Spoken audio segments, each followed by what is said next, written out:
ಮೋದಿ ಅಗತ್ಯ ಇದೆ. ನಮಸ್ಕಾರ ವೀಕ್ಷಕರು, ಇವತ್ತಿನ ಪ್ರೈಮ್ ಡಿಬೇಟ್ ಕಾರ್ಯಕ್ರಮಕ್ಕೆ ಸ್ವಾಗತ. ಇವತ್ತಿನ ಚರ್ಚಾ ವಿಷಯ ಇಡೀ ನಮ್ಮ ರಾಜ್ಯಾದ್ಯಂತ ಜಿಲ್ಲೆಯಾದ್ಯಂತ ಚರ್ಚೆ ಆಗ್ತಾ ಇರುವಂತಹ ಒಂದು ವಿಷಯದ ಬಗ್ಗೆ ನಾವು ಮಾತನಾಡ್ತಾ ಇದ್ದೇವೆ. ತರಾತುರಿಯಲ್ಲಿ ನಡೆದಂತಹ ಒಂದು ವಿದ್ಯಮಾನ ಅನ್ನುವಂಥದ್ದು ನಾವು ಹೇಳ್ಬೋದು. ಎಲ್ಲೋ ಒಂದ್ ಕಡೆ ರಾಜ್ಯದ ಎಲ್ಲಾ ಅಕಾಡೆಮಿಗಳಿಗೆ ಅಧ್ಯಕ್ಷರ ಮತ್ತು ಸದಸ್ಯರ ನೇಮಕವಾಗುತ್ತೆ. ಆದ್ರೂ ಕೂಡ ತರಾತುರಿಯಲ್ಲಿ ಪಟ್ಟಿ ಬಿಡುಗಡೆಯಾಗುತ್ತೆ. ಅಧ್ಯಕ್ಷರು ಇವರು, ಸದಸ್ಯರುಗಳು ಇವರು ಈ ಅಕಾಡೆಮಿಯಲ್ಲಿ ಇರ್ತಾರೆ ಅನ್ನುವಂಥದ್ದು. ಆದ್ರೆ ಇದರ ಬಗ್ಗೆ ಅನೇಕ ಪರ ವಿರೋಧವಾಗಿರುವಂತಹ ಚರ್ಚೆಗಳು ಕೂಡ ಕೇಳಿ ಬರ್ತಾ ಇರುವಂತದ್ದು ಕೂಡ ತಮಗೂ ಕೂಡ ಗೊತ್ತೇ ಇದೆ. ಅರ್ಹರಿಗೆ ಮಣೆ ಹಾಕಿಲ್ಲ, ಅನರ್ಹರಿಗೆ ಮಣೆ ಹಾಕಿದ್ದಾರೆ, ಯೋಗ್ಯರಿಗೆ ಮಣೆ ಹಾಕಿಲ್ಲ ಅನ್ನುವಂಥದ್ದು ದೊಡ್ಡ ಮಟ್ಟದ ಪ್ರಶ್ನೆಗಳು, ದೊಡ್ಡ ಮಟ್ಟದ ಪರ ವಿರೋಧವಾಗಿರುವಂತಹ ಚರ್ಚೆಗಳು ಕೇಳಿ ಬರ್ತಾ ಇದೆ ಅನೇಕ ಅಕಾಡೆಮಿಗಳಲ್ಲಿ. ಅದರಲ್ಲೂ ಕೂಡ ನಾವು ಪರ್ಟಿಕ್ಯುಲರ್ ಆಗಿ ಮಾತನಾಡಬೇಕು ಅಂತ ಬಂದಾಗ ಮೇಲ್ನೋಟಕ್ಕೆ ನಮ್ಗೆ ಕಾಣಲಿಕ್ಕೆ ಸಿಗ್ತಾ ಇರುವಂತದ್ದು ಬ್ಯಾರಿ ಅಕಾಡೆಮಿಯ ಬಗ್ಗೆ. ಬ್ಯಾರಿ ಸಾಹಿತ್ಯ ಅಕಾಡೆಮಿ ಯಾವ ರೀತಿ ಇದೆ, ಯಾವ ರೀತಿ ಇಲ್ಲಿರುವಂತಹ ಅಧ್ಯಕ್ಷರ ಸದಸ್ಯರ ಒಂದು ಆಯ್ಕೆ ನಡೆದಿದೆ, ಯಾವ ಮಾನದಂಡದಲ್ಲಿ ನಡೆದಿದೆ ಅಂಡ್ ಯಾವ ಅರ್ಹತೆ ಮೇಲೆ ನಡೆದಿದೆ ಅನ್ನುವಂಥದ್ದು ಹಲವಾರು ಪ್ರಶ್ನೆಗಳು ಕೇಳಿ ಬರ್ತಾ ಇದೆ. ಸೊ ಇದರ ಬಗ್ಗೆ ನಾವು ಮಾತನಾಡ್ತಾ ಇದ್ದೇವೆ. ಹೊಗೆಯಾಡ್ತಾ ಇದೆ ಒಟ್ಟಿನಲ್ಲಿ ಅನ್ನುವಂತಹ ಒಂದು ಮಾತುಗಳು. ಹೊಗೆಯಾಡ್ತಾ ಇದೆಯಾ ಬ್ಯಾರಿ ಅಕಾಡೆಮಿ? ವಿಶೇಷ ಕಾರ್ಯಕ್ರಮಕ್ಕೆ ಸ್ವಾಗತ. ನಾನು ನಿತಿನ್ ಸಾಲ್ಯಾನ್. ರಾಜಕೀಯ ಬೆಳವಣಿಗೆ ಎಲ್ಲವನ್ನೂ ಕೂಡ ರಾಷ್ಟ್ರಕ್ಕೆ ಮೋದಿ ಅಗತ್ಯ ಇದೆ.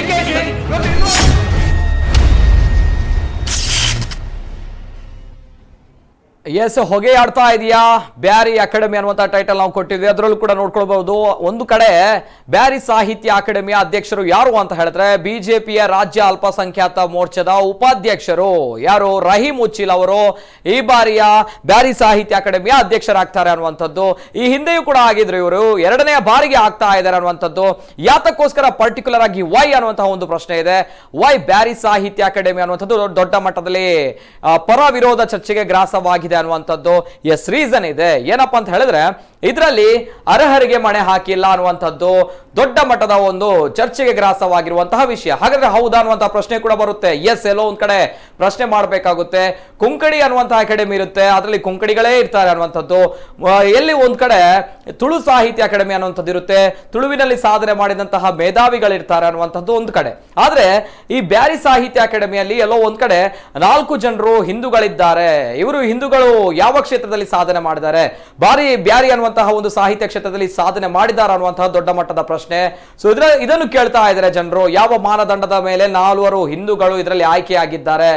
ಓಕೆ, ನಾವೆಲ್ಲರೂ ಒಂದೇ ಅನ್ನುವಂಥದ್ದು, ಎಲ್ಲೋ ಒಂದ್ ಕಡೆ ಸಹೋದರತ್ವ ಬೆಳೆಸಬೇಕು ಅನ್ನುವಂತಹ ಒಂದು ದೃಷ್ಟಿಯಲ್ಲಿ ಮಾಡಿದ್ದಾರೆ ಅಂತ ಹೇಳಿದ್ರೆ ಒಳ್ಳೆಯ ಬೆಳವಣಿಗೆ. ಆದ್ರೆ ಯಾವ ಮಾನದಂಡ ಅನ್ನುವಂಥದ್ದು ಬೇಕಲ್ವಾ? ಸಾಹಿತ್ಯ ಪ್ರೇಮಿಗಳು, ಅನೇಕ ಸಾಧನೆ ಮಾಡಿದವರು, ಅನೇಕ ಪ್ರತಿಭಾನ್ವಿತರು ಬ್ಯಾರಿ ಸಮುದಾಯದಲ್ಲಿ ಇದ್ದಾರೆ ಅನ್ನುವಂಥದ್ದು ಗೊತ್ತಿರುವಂತಹ ವಿಷಯ. ಆದ್ರೆ ಎಲ್ಲೋ ಒಂದ್ ಕಡೆ ಈ ಆಯ್ಕೆ ಬ್ಯಾರಿ ಸಮುದಾಯದಲ್ಲಿ ನಿಜವಾಗ್ಲೂ ಕೂಡ ಪ್ರತಿಭಾನ್ವಿತರು ಎಷ್ಟು ಜನರಿದ್ದಾರೆ ಅನ್ನುವಂತಹ ಒಂದು ಪ್ರಶ್ನೆಗೆ ಗ್ರಾಸವಾಗ್ತಾ ಇದೆ. ಚರ್ಚೆ ಮಾಡಬೇಕು. ಅನೇಕ ಜನರು ಹೇಳ್ತಾ ಇದ್ರೆ ಅನೇಕ ಪ್ರಶ್ನೆಗಳು ಕೂಡ ಇದೆ, ಮಾತಾಡಬೇಕು. ಸ್ವತಃ ಮಾತನಾಡಲಿಕ್ಕೆ ನಮ್ಮ ಜೊತೆ ಅಧ್ಯಕ್ಷರಿದ್ದಾರೆ, ಬ್ಯಾರಿ ಸಾಹಿತ್ಯ ಅಕಾಡೆಮಿ ಅಧ್ಯಕ್ಷರು, ಅದೇ ರೀತಿ ಬಿಜೆಪಿ ಮುಖಂಡರು ನಮ್ಮ ಜೊತೆ ರಹೀಂ ಉಚ್ಚಿಲ್ ಅವರು. ಕಾರ್ಯಕ್ರಮಕ್ಕೆ ವೆಲ್ಕಮ್ ಮಾಡಬೇಕು. ಕಾರ್ಯಕ್ರಮಕ್ಕೆ ಸ್ವಾಗತ. ನಮಸ್ತೆ.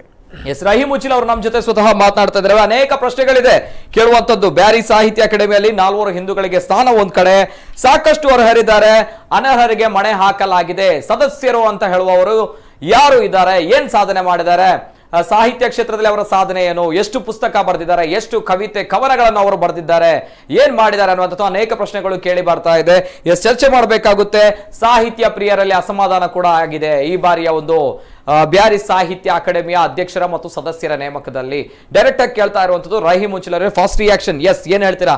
ಅನೇಕ ಪರ ವಿರೋಧ ಚರ್ಚೆಗಳು, ಅದರಲ್ಲೂ ಕೂಡ ವಿರೋಧವಾಗಿರುವಂತಹ ಚರ್ಚೆಗಳೇ ಜಾಸ್ತಿ ಅನ್ನುವಂಥದ್ದು ಅಲ್ವಾ? ನೀವು ಹೇಳಿದ ಹಾಗೆ ಒಂದು ಸ್ವಲ್ಪ ಗೊಂದಲ ಆಗಿದೆ ಅಂತೇಳಿ ನಾವು ಒಪ್ಪಿಕೊಳ್ಳಬೇಕಾಗ್ತದೆ. ಒಪ್ಪಿಕೊಳ್ಬೇಕಾಗಿದೆ.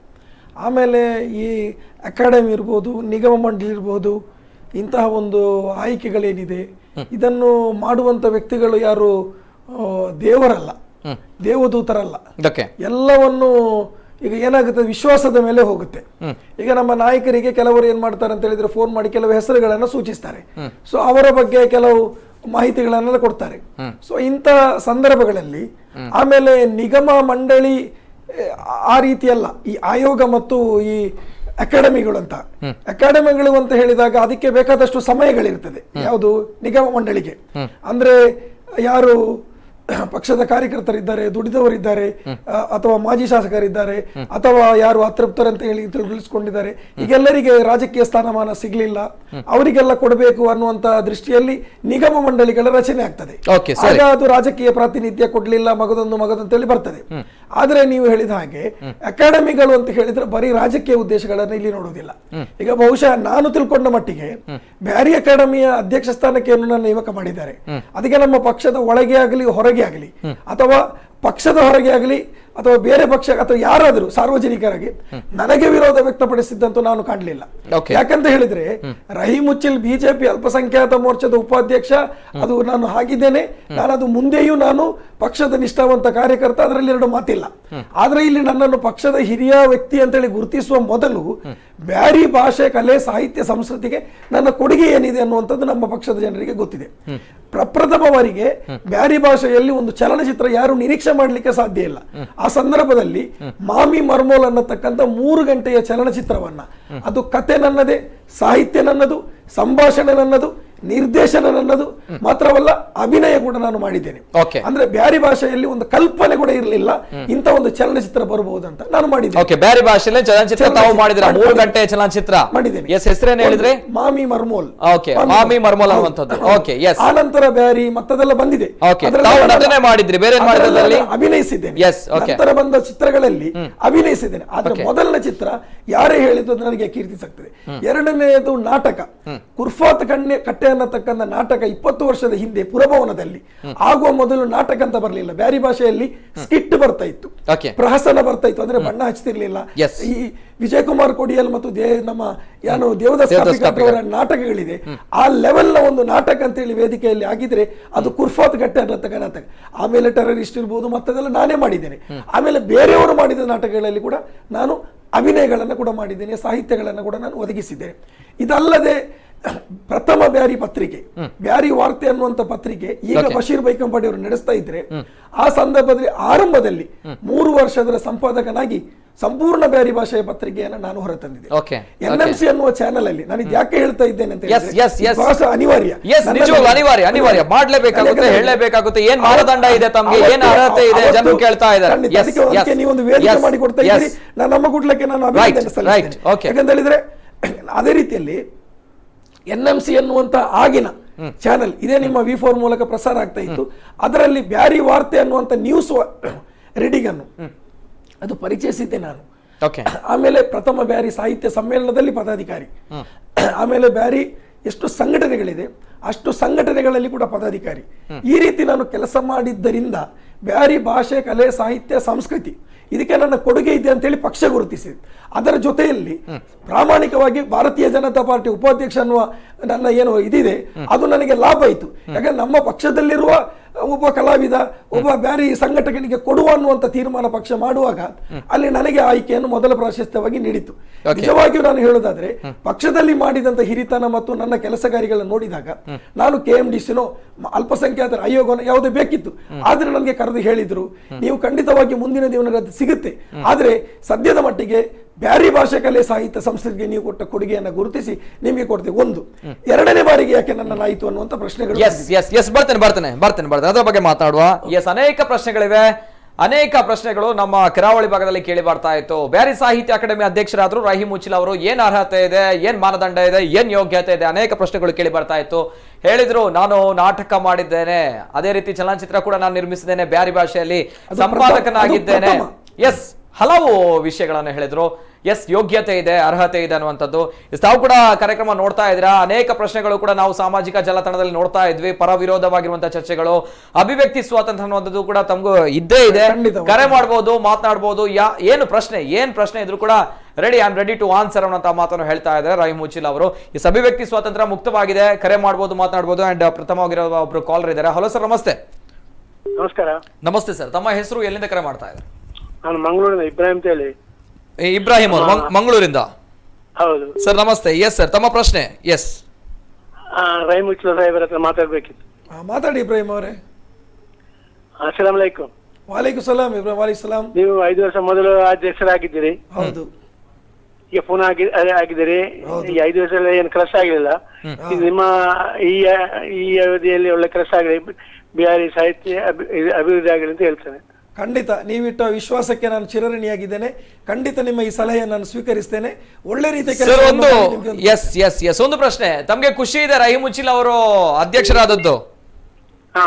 ಖುಷಿ ಇದೆ. ಓಕೆ, ಅನೇಕ ವಿಷಯಗಳು ಕೇಳಿ ಬರ್ತಾ ಇದೆ ವಿರೋಧವಾಗಿರುವಂತದ್ದು, ಅದಕ್ಕೇನ್ ಹೇಳ್ತೀರಾ? ಅವರು ಟಿವಿಯಲ್ಲಿ ಪ್ರೋಗ್ರಾಮ್ ಬಂದ್ರೆಲ್ಲ ಅವರನ್ನು ಟೀಕೆ ಮಾಡ್ತಿದ್ರು. ಟೀಕೆಗೆ ಉತ್ತರ ಆಯ್ತು ಈಗ. ಓಕೆ ರೈಟ್ ಆಗ್ಬೇಕು ಅನ್ನುವಂಥದ್ದು ತಾವು ಹೇಳ್ತಾ ಇದ್ದೀರಾ? ಹೌದೌದು, ಆಗ್ಬೇಕು, ಒಳ್ಳೆದಾಯ್ತು ಹೇಳ್ತೇನೆ. ಇನ್ಶಾ ಅಲ್ಲಾಹ್ ಖಂಡಿತವಾಗಿಯೂ ಪ್ರಾಮಾಣಿಕವಾಗಿ ಕೆಲಸ ಮಾಡ್ತೇನೆ. ಟೀಕೆಗಳು ಬರ್ತದೆ, ಅದನ್ನು ಕೂಡ ನಾನು ಪ್ರೀತಿಯಿಂದ ನಾನು ಸ್ವೀಕರಿಸ್ತೇನೆ. ಟೀಕೆ ಬಂದಾಗ ನಮಗೆ ತಿದ್ದಲಿಕ್ಕೆ ಅವಕಾಶ ಆಗ್ತದೆ. ಧನ್ಯವಾದಗಳು. Yes thank you. S Rahim Uchil, at the same time ಒಂದು ಮಾತು ತಾವು ಹೇಳಿದ್ರೆ, ನಾನು ಸಂಪಾದಕನಾಗಿದ್ದೆ, ನಾನು ನಾಟಕ ಬರೆದಿದ್ದೇನೆ, ನಾನು ಎಲ್ಲೋ ಒಂದ್ ಕಡೆ ಸ್ಕಿಟ್ ಕೂಡ ಮಾಡಿದ್ದೆ, ಚಲನಚಿತ್ರ ಕೂಡ ಮಾಡಿದ್ದೆ, ಎಲ್ಲವೂ ಮಾಡಿದ್ದೇನೆ ಅನ್ನುವಂಥದ್ದು ಅಲ್ವಾ? ಎಲ್ಲೋ ಒಂದ್ ಕಡೆ ಬ್ಯಾರಿ ಸಾಹಿತ್ಯ ಅಕಾಡೆಮಿ ಅನ್ನುವಂತಹ ಒಂದು ದೊಡ್ಡ ಹುದ್ದೆ ಸಾಹಿತ್ಯ ಪ್ರಿಯರಲ್ಲಿ ಅಥವಾ ಕತೆ ಕವನ ಬರೆದವರು, ಪುಸ್ತಕ ಬರೆದವರು, ಹಾಡುಗಳು ಬರೆದವರು, ದೊಡ್ಡ ಮಟ್ಟದಲ್ಲಿ ಸಾಹಿತ್ಯ ಒಂದು ಆಸಕ್ತಿ ಇರುವವರು ಬೇಕಿತ್ತು ಈ ಹುದ್ದೆಗೆ, ಅಥವಾ ಈ ಒಂದು ಕುರ್ಚಿ ಅನ್ನುವಂಥದ್ದು ಏನಿದೆ ಇದಕ್ಕೆ ಕ್ಷೋಭೆ ತರುತ್ತೆ ಅನ್ನುವಂತಹ ಮಾತುಗಳು. ರಹೀಂ ಉಚ್ಚಿಲ್ ಕೇವಲ ಬಿಜೆಪಿಯ ಮುಖಂಡರು, ಸೊ ಅದಕ್ಕೋಸ್ಕರ ಈ ಹುದ್ದೆ ಸಿಕ್ಕಿದೆ. ನಾನು ಹೇಳಿದ್ದು ಬಿಜೆಪಿ ಅನ್ನುವಂಥದ್ದು ಮಾನದಂಡ ಹೌದೇ. ಯಾಕಂತ ಹೇಳಿದ್ರೆ ನಮ್ಮಲ್ಲಿ ವ್ಯಕ್ತಿ ಇದ್ದಾಗ ಇನ್ನೊಬ್ಬರನ್ನು ಹುಡುಕಿ ಕೊಡುವಂತ ಕೆಲಸ ಯಾರು ಮಾಡುದಿಲ್ಲ. ನಮ್ಮಲ್ಲಿ ಇಲ್ಲದಾಗ ಬೇರೆಯವರನ್ನು ಕೊಡ್ತಾರೆ.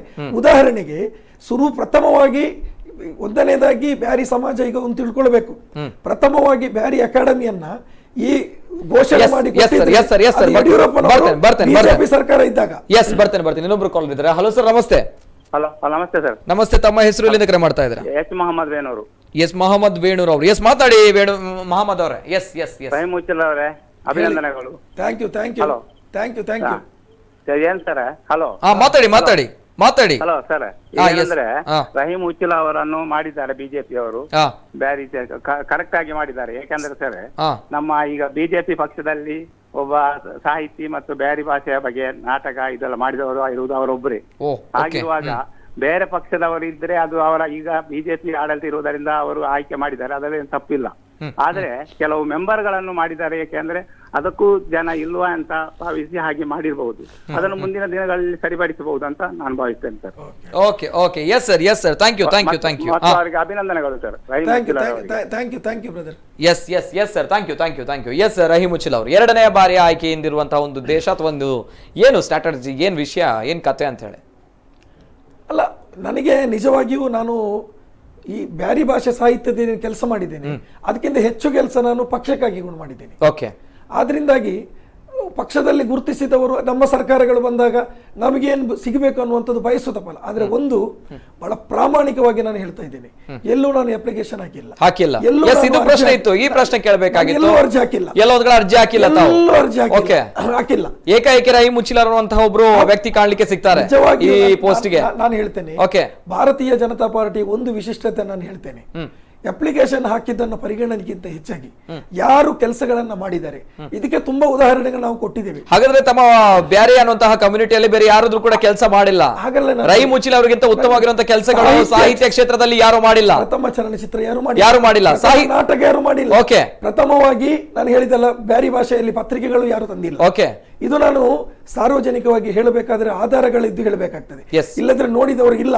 ನಿಮಗಿಂತ ಮೊದಲು ನಾವು ಸಿನಿಮಾ ಮಾಡಿದ್ದೇವೆ, ನಾವು ನಾಟಕ ಮಾಡಿದ್ದೇವೆ, ಅಥವಾ ನಾವು ಪತ್ರಿಕೆ ತಂದಿದ್ದೇವೆ, ನಾವು ಮಾಧ್ಯಮದಲ್ಲಿ ತಂದಿದ್ದೇವೆ ಅಂತ ಹೇಳತಕ್ಕಂಥದ್ದು. ಆಮೇಲೆ ನೀವು ಹೇಳಿದಾಗೆ ಪುಸ್ತಕ ತಂದವರಿದ್ದಾರೆ, ಆಮೇಲೆ ಸಾಹಿತ್ಯಗಳು ಬರೆದವರಿದ್ದಾರೆ. ನನ್ನಲ್ಲಿರುವ ಪ್ರಥಮ. ಆದ್ರೆ ಏನ್ ಪ್ರಥಮಗಳು ಮಾಡಿದ್ದೆ ತಾವುಗಳು? ನಾನು ಹೇಳಿದಲ್ಲ, ಚಲನಚಿತ್ರ, ನಾಟಕ ಪ್ರಥಮ, ಆಮೇಲೆ ಇದು ಪತ್ರಿಕೆ ಪ್ರಥಮ, ಮತ್ತೆ ಇದರಲ್ಲಿ ದೃಶ್ಯ ಮಾಧ್ಯಮದಲ್ಲಿ ವಾರ್ತೆಗಳು ಪ್ರಥಮ. ಇದೆಲ್ಲ ಪ್ರಥಮಗಳನ್ನು ಪ್ರಥಮಗಳು ಕೊಟ್ಟಿದ್ದೀನಿ ಅಂತ ಕೊಟ್ಟಂತ ಒಂದು ವ್ಯಕ್ತಿ ಬೇರೆ ಕಡೆ ಇದ್ರು ಕೂಡ ಭಾರತೀಯ ಜನತಾ ಪಾರ್ಟಿ ಇದ್ದಾಗ ಮೊದಲ ಆದ್ಯತೆ ನಮ್ಮವರಿಗೆ ಕೊಡುವಂತದ್ದಿದೆ. ಪ್ರಥಮ ಅಧ್ಯಕ್ಷರಾಗಿದ್ದವರು MB ಅಬ್ದುಲ್ ರಹಮಾನ್ ಅವರು ಬಿಜೆಪಿಯ ಕಾರ್ಯಕರ್ತರಾಗಿಲ್ಲ, ಆದ್ರೆ ಬ್ಯಾರಿ ಅತ್ಯುತ್ತಮ ಸಂಘಟಕರಾಗಿದ್ರು. ಆ ಕಾರಣಕ್ಕಾಗಿ ಆ ಸಂದರ್ಭದಲ್ಲಿ ನಾನು ಕೂಡ ಇನ್ನು ಪ್ರಬುದ್ಧತೆಯನ್ನಾಗಿದೆ ಅನ್ನುವ ಕಾರಣಕ್ಕೆ ನನಗೆ ಕೊಟ್ಟಿರ್ಲಿಲ್ಲ. ನಾನು ಆ ಕೊಡದೆ MB ಅಬ್ದುಲ್ ರಹಮಾನ್ ಅವರಿಗೆ ಕೊಟ್ರು. ಯಾಕೆಂತ ಹೇಳಿದ್ರೆ ಅಲ್ಲಿ ಬಿಜೆಪಿಯಲ್ಲಿ ಆ ರೀತಿ ಇಲ್ಲದೆ ಇದ್ದಾಗ ಆ ಸಾಹಿತ್ಯ ಕ್ಷೇತ್ರದಲ್ಲಿ ಅಥವಾ ಸಂಘಟನಾ ಕ್ಷೇತ್ರದಲ್ಲಿ ಗುರುತಿಸಿಕೊಂಡು MB ಅಬ್ದುಲ್ ರಹಮಾನ್ ಅವರಿಗೆ ಕೊಟ್ರು. ಅವರು ಯಾವತ್ತೂ ಭಾರತೀಯ ಜನತಾ ಪಾರ್ಟಿ ಕಾರ್ಯಕರ್ತರಾಗಿರ್ಲಿಲ್ಲ. ನಾವಿಲ್ಲಿ ಗಮನಿಸಬೇಕಾಗಿರೋದು. ಎಸ್ ಎಸ್ ಎಸ್ ಒಂದು 4 ಪ್ರಥಮಗಳ ಬಗ್ಗೆ ತಾವು ಮಾತನಾಡ್ತಾ ಇದ್ರಿ ಅಲ್ವಾ? ಎಸ್ ಎಸ್ ಹಾಗಾದ್ರೆ ಎಲ್ಲೋ ಒಂದ್ ಕಡೆ ಬೇರೆ ಸಾಧನೆ ಮಾಡುವವರು ಕ್ಷೇತ್ರದಲ್ಲಿ ಸಾಧನೆ ಮಾಡುವವರು ಯಾರು ಇಲ್ಲ ಹಾಗಾದ್ರೆ ಹೇಳಲಿಕ್ಕೆ ಸಾಧ್ಯವಿಲ್ಲ. ಓಕೆ, ಯಾಕಂತ ಹೇಳಿದ್ರೆ ಅಕಾಡೆಮಿ ಆರಂಭ ಆಗಿದ್ದೇ ಯಡಿಯೂರಪ್ಪನವರ ಕಾಲದಲ್ಲಿ. ಅಕಾಡೆಮಿ ಆರಂಭವಾದ ನಂತರ ಬ್ಯಾರಿ ಭಾಷೆಯಲ್ಲಿ ಕಲೆ ಸಾಹಿತ್ಯ ಬೇರೆ ಬೇರೆ ವಿಚಾರಗಳು ದೊಡ್ಡದಾಗಿ ಇವತ್ತು ಸಹಸ್ರಾರು ಸಂಖ್ಯೆಯಲ್ಲಿ ಆ ನಿರ್ಮಾಣ ಮಾಡುವಂತ ವಾತಾವರಣ ಆಗಿದ್ರೆ ಅದು ಭಾರತೀಯ ಜನತಾ ಪಾರ್ಟಿಯಿಂದ. ಇವತ್ತು ಬ್ಯಾರಿ ಕಲೆ ಸಾಹಿತ್ಯ ಕ್ಷೇತ್ರದವರು ಯಾವುದೇ ಒಬ್ಬ ರಾಜಕಾರಣಿಯನ್ನು ಮೆಚ್ಚುವಂತಿದ್ರೆ ಸನ್ಮಾನ್ಯ ಯಡಿಯೂರಪ್ಪನವರಿಗೆ ಆ ಕೀರ್ತಿ ಸಲ್ಲಬೇಕು. ಅವರು ಮುಖ್ಯಮಂತ್ರಿಯಾಗಿ ಎಲ್ಲ ಅನುದಾನಗಳು ಕೊಟ್ಟು ಆರಂಭ ಮಾಡಿದ್ದೆ ಅವರಾಗಿರ್ತಾರೆ. Okay okay at the same time 4 ಪ್ರಥಮಗಳಿಗೆ ತಾವು ಕಾರಣಗಳಾಗ್ತೀರಾ. ಆದ್ರೆ ಅನೇಕ ವಿರೋಧವಾಗಿರುವಂತಹ ಮಾತುಗಳು ಕೇಳಿ ಬರ್ತಾ ಇದೆ. ರಹೀಂ ಉಚ್ಚಿಲ ಅವರು ಈ ಕ್ಷೇತ್ರದಲ್ಲಿ ಸಾಧನೆ ಮಾಡಿಲ್ಲ ಅನ್ನೋದು ಏನ್ ಹೇಳ್ತೀರಾ ತಾವು? ಅವರು ಹೇಳಿಲ್ಲ ಅಂತ ಹೇಳುವಾಗ ಒಂದವರಿಗೆ ಗೊತ್ತಿದ್ದವರು ಹೇಳುವುದಿಲ್ಲ. ಈಗ ನನಗೆ ಗೊತ್ತಿದ್ದ ಹಾಗೆ ನನಗೆ ಯಾವಾಗ ಅಕಾಡೆಮಿ ಅಧ್ಯಕ್ಷ ಆಯ್ತು ಈ ಕ್ಷಣಕ್ಕ ನನ್ನ ಇದು ಗಂಟಲು ಸರಿ ಇಲ್ಲ, ಯಾವುದೇ ಭಾಷಣ ಮಾಡಿ ಅಲ್ಲ, ಬರೀ ಅಭಿನಂದನೆಗಳನ್ನ ಸ್ವೀಕರಿಸಿ ನನ್ನ ವಿಚಾರಧಾರೆಯನ್ನು ವಿರೋಧಿಸುವಂತ ಬ್ಯಾರಿಗಳು ಕೂಡ ಇದು ಒಂದು ಒಳ್ಳೆ ಆಯ್ಕೆ ಅಂತ ನನಗೆ ಹೇಳಿದ್ದಾರೆ.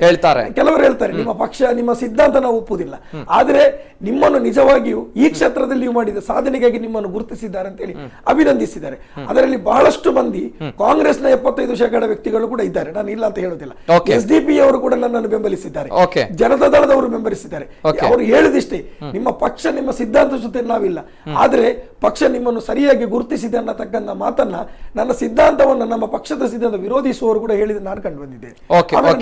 ನನ್ನ ಆಯ್ಕೆಯ ಬಗ್ಗೆ ಯಾರು ಅಪಸ್ವರ. ಆಮೇಲೆ ಕೆಲವರು ಇದ್ದಾರೆ ಏನಂತ ಹೇಳಿದ್ರೆ ನಮ್ಗೆ ಏನು ಕೊಟ್ಟರು ಅವರಿಗೆ ಆಗುದಿಲ್ಲ, ನಮ್ಮ ಒಳ್ಳೆತನವನ್ನು ನೋಡ್ಲಿಕ್ಕೆ ಆಗುದಿಲ್ಲ ಅಂತ ವ್ಯಕ್ತಿಗಳು ಮಾಡಿದಾಗ ಅದಕ್ಕೆ ನಾವು ಏನು ಮಾಡುದಿಲ್ಲ, ಅವರಿಗೆ ದೇವರು ಒಳ್ಳೆ ಬುದ್ಧಿ ಕೊಡಬೇಕಂತ ನಾವು ಹೇಳಬೇಕು ಹೊರತು ಅವರ ಟೀಕೆಗಳಿದ್ರು ಕೂಡ ಅದು ಸಮಾನವಾದ ಟೀಕೆ ಅಂದ್ರೆ ನಾನು ಸ್ವೀಕರಿಸಲಿಕ್ಕೆ ನಾನು ಸಿದ್ಧನಿದ್ದೇನೆ. ಅವರಿಗೂ ಅದೇ ಪ್ರಮಾಣದ ಗೌರವ ನಾನು ಕೊಡ್ತೇನೆ. ಓಕೆ, ಎಲ್ಲೋ ಒಂದ್ ಕಡೆ ತಮ್ಮ ಏನು ಸ್ಟ್ರೆಂತ್ ಏನಿದೆ, ತಮ್ಮ ಶಕ್ತಿ ಏನಿದೆ ಗುರುತಿಸಿದ್ದಾರೆ ಬಿಜೆಪಿ ಅನ್ನುವಂತಹ ಪಕ್ಷ. ಓಕೆ, ಎಸ್ ಬರ್ತೀನಿ. ಇನ್ನೊಬ್ರು ಕಾಲ್ ಇದ್ದಾರೆ. ಹಲೋ ಸರ್, ನಮಸ್ತೆ. Hello sir. ನಮಸ್ತೆ. ಎಸ್ ಸರ್, ತಮ್ಮ ಹೆಸರು ಎಲ್ಲಿಂದ ಕರೆ ಮಾಡ್ತಾ ಇದ್ದೀರಾ? ಮಂಗಳೂರಿಂದ. ತಮ್ಮ ಹೆಸರು? ಸನತ್. ಎಸ್ ಸರ್, ಮಾತಾಡಿ ಸನತ್. ಹಲೋ ಸರ್, ರಹೀಂ ಉಚ್ಚಿಲ ಅವರೇ ಅಭಿನಂದನೆಗಳು. Thank you. ಇನ್ನು ಕೂಡ ಇದ್ರದ್ದು ಅಕಾಡೆಮಿಯಲ್ಲಿ ಸ್ವಲ್ಪ ಅಭಿವೃದ್ಧಿ ಆಗ್ಬೇಕು ಸರ್. ಖಂಡಿತ. ರಹೀಂ ಉಚ್ಚಿಲ ಅವರು ಅಭಿವೃದ್ಧಿ ಮಾಡ್ತಾರೆ ಅನ್ನೋ ತಾವು ಅನ್ಕೊಂಡಿದ್ದೀರಾ? ಹೌದು, ಆಶಾಭಾವನೆ ಇದೆ ತಮ್ಮಲ್ಲಿ. ಹೌದು. ಓಕೆ, ಏನು ವಿರೋಧವಾಗಿರುವಂತಹ ಚರ್ಚೆಗಳು ಕೇಳಿ ಬರ್ತಾ ಇದೆಯಲ್ವಾ? ರಹೀಂ ಉಚ್ಚಿಲ ಸೂಟೇಬಲ್ ಪರ್ಸನ್ ಅಲ್ಲ ಅನ್ನುವಂಥದ್ದು ಏನ್ ಹೇಳ್ತೀರಾ ತಾವು? ಹಾಗೇನಿಲ್ಲ ಸರ್. ಎಸ್, ಅರ್ಹ ವ್ಯಕ್ತಿ ಅನ್ನುವಂಥದ್ದು ಅಲ್ವಾ? ಹೌದು. Yes sir, okay, thank you. Yes ಇದು ಮಾತುಗಳು ಎಲ್ಲ ಒಂದ್ ಕಡೆ. ಎಸ್, ಹಾರೈಕೆ, ಶುಭ ಹಾರೈಕೆ. ಎಸ್, ಅಧ್ಯಕ್ಷರಾಗಿದ್ದೀರಾ ಅನ್ನುವಂಥದ್ದು ಒಳ್ಳೆ ವಿಷಯ ತಿಳಿಸಬಹುದು, ಅಥವಾ ಎಲ್ಲೋ ಒಂದ್ ಕಡೆ ಇಲ್ಲ ಇವರು ಮಾಡಿರುವಂಥದ್ದು ಸರಿ ಇಲ್ಲ, ಇವರಿಗಿಂತ ಜಾಸ್ತಿ ಸಾಧನೆ ಮಾಡುವಂಥವ್ರು ನಮ್ಮ ಕ್ಷೇತ್ರದಲ್ಲಿದ್ದಾರೆ, ಆದ್ರೆ ಅವರನ್ನು ಗುರುತಿಸಲಿಲ್ಲ ಅನ್ನುವಂಥದ್ದು ಅನೇಕ ಪ್ರಶ್ನೆಗಳು, ಅನೇಕ ಮಾತುಗಳಿದೆ. ಈ ಮುಕ್ತ ವೇದಿಕೆ ಇದೆ, ಕರೆ ಮಾಡಬಹುದು, ಮಾತನಾಡಬಹುದು. ಒಂದು ಪ್ರಶ್ನೆ ಇತ್ತು, ಒಂದು ಮಾತು. ಬಿಫೋರ್ ದಟ್ ಒಬ್ರು ಕಾಲ್ ಇದ್ದಾರೆ, ಗುರುಚರಣ್ ಮಲ್ಯ ಅವರು ಕರೆ ಮಾಡಿದ್ದಾರೆ ಉಳ್ಳಾಲದಿಂದ. ಹಲೋ ಸರ್, ನಮಸ್ತೆ. ಹಲೋ ಸರ್, ನಮಸ್ತೆ. ಧ್ವನಿ ಕೇಳ್ತಾ ಇದೆಯಲ್ಲ?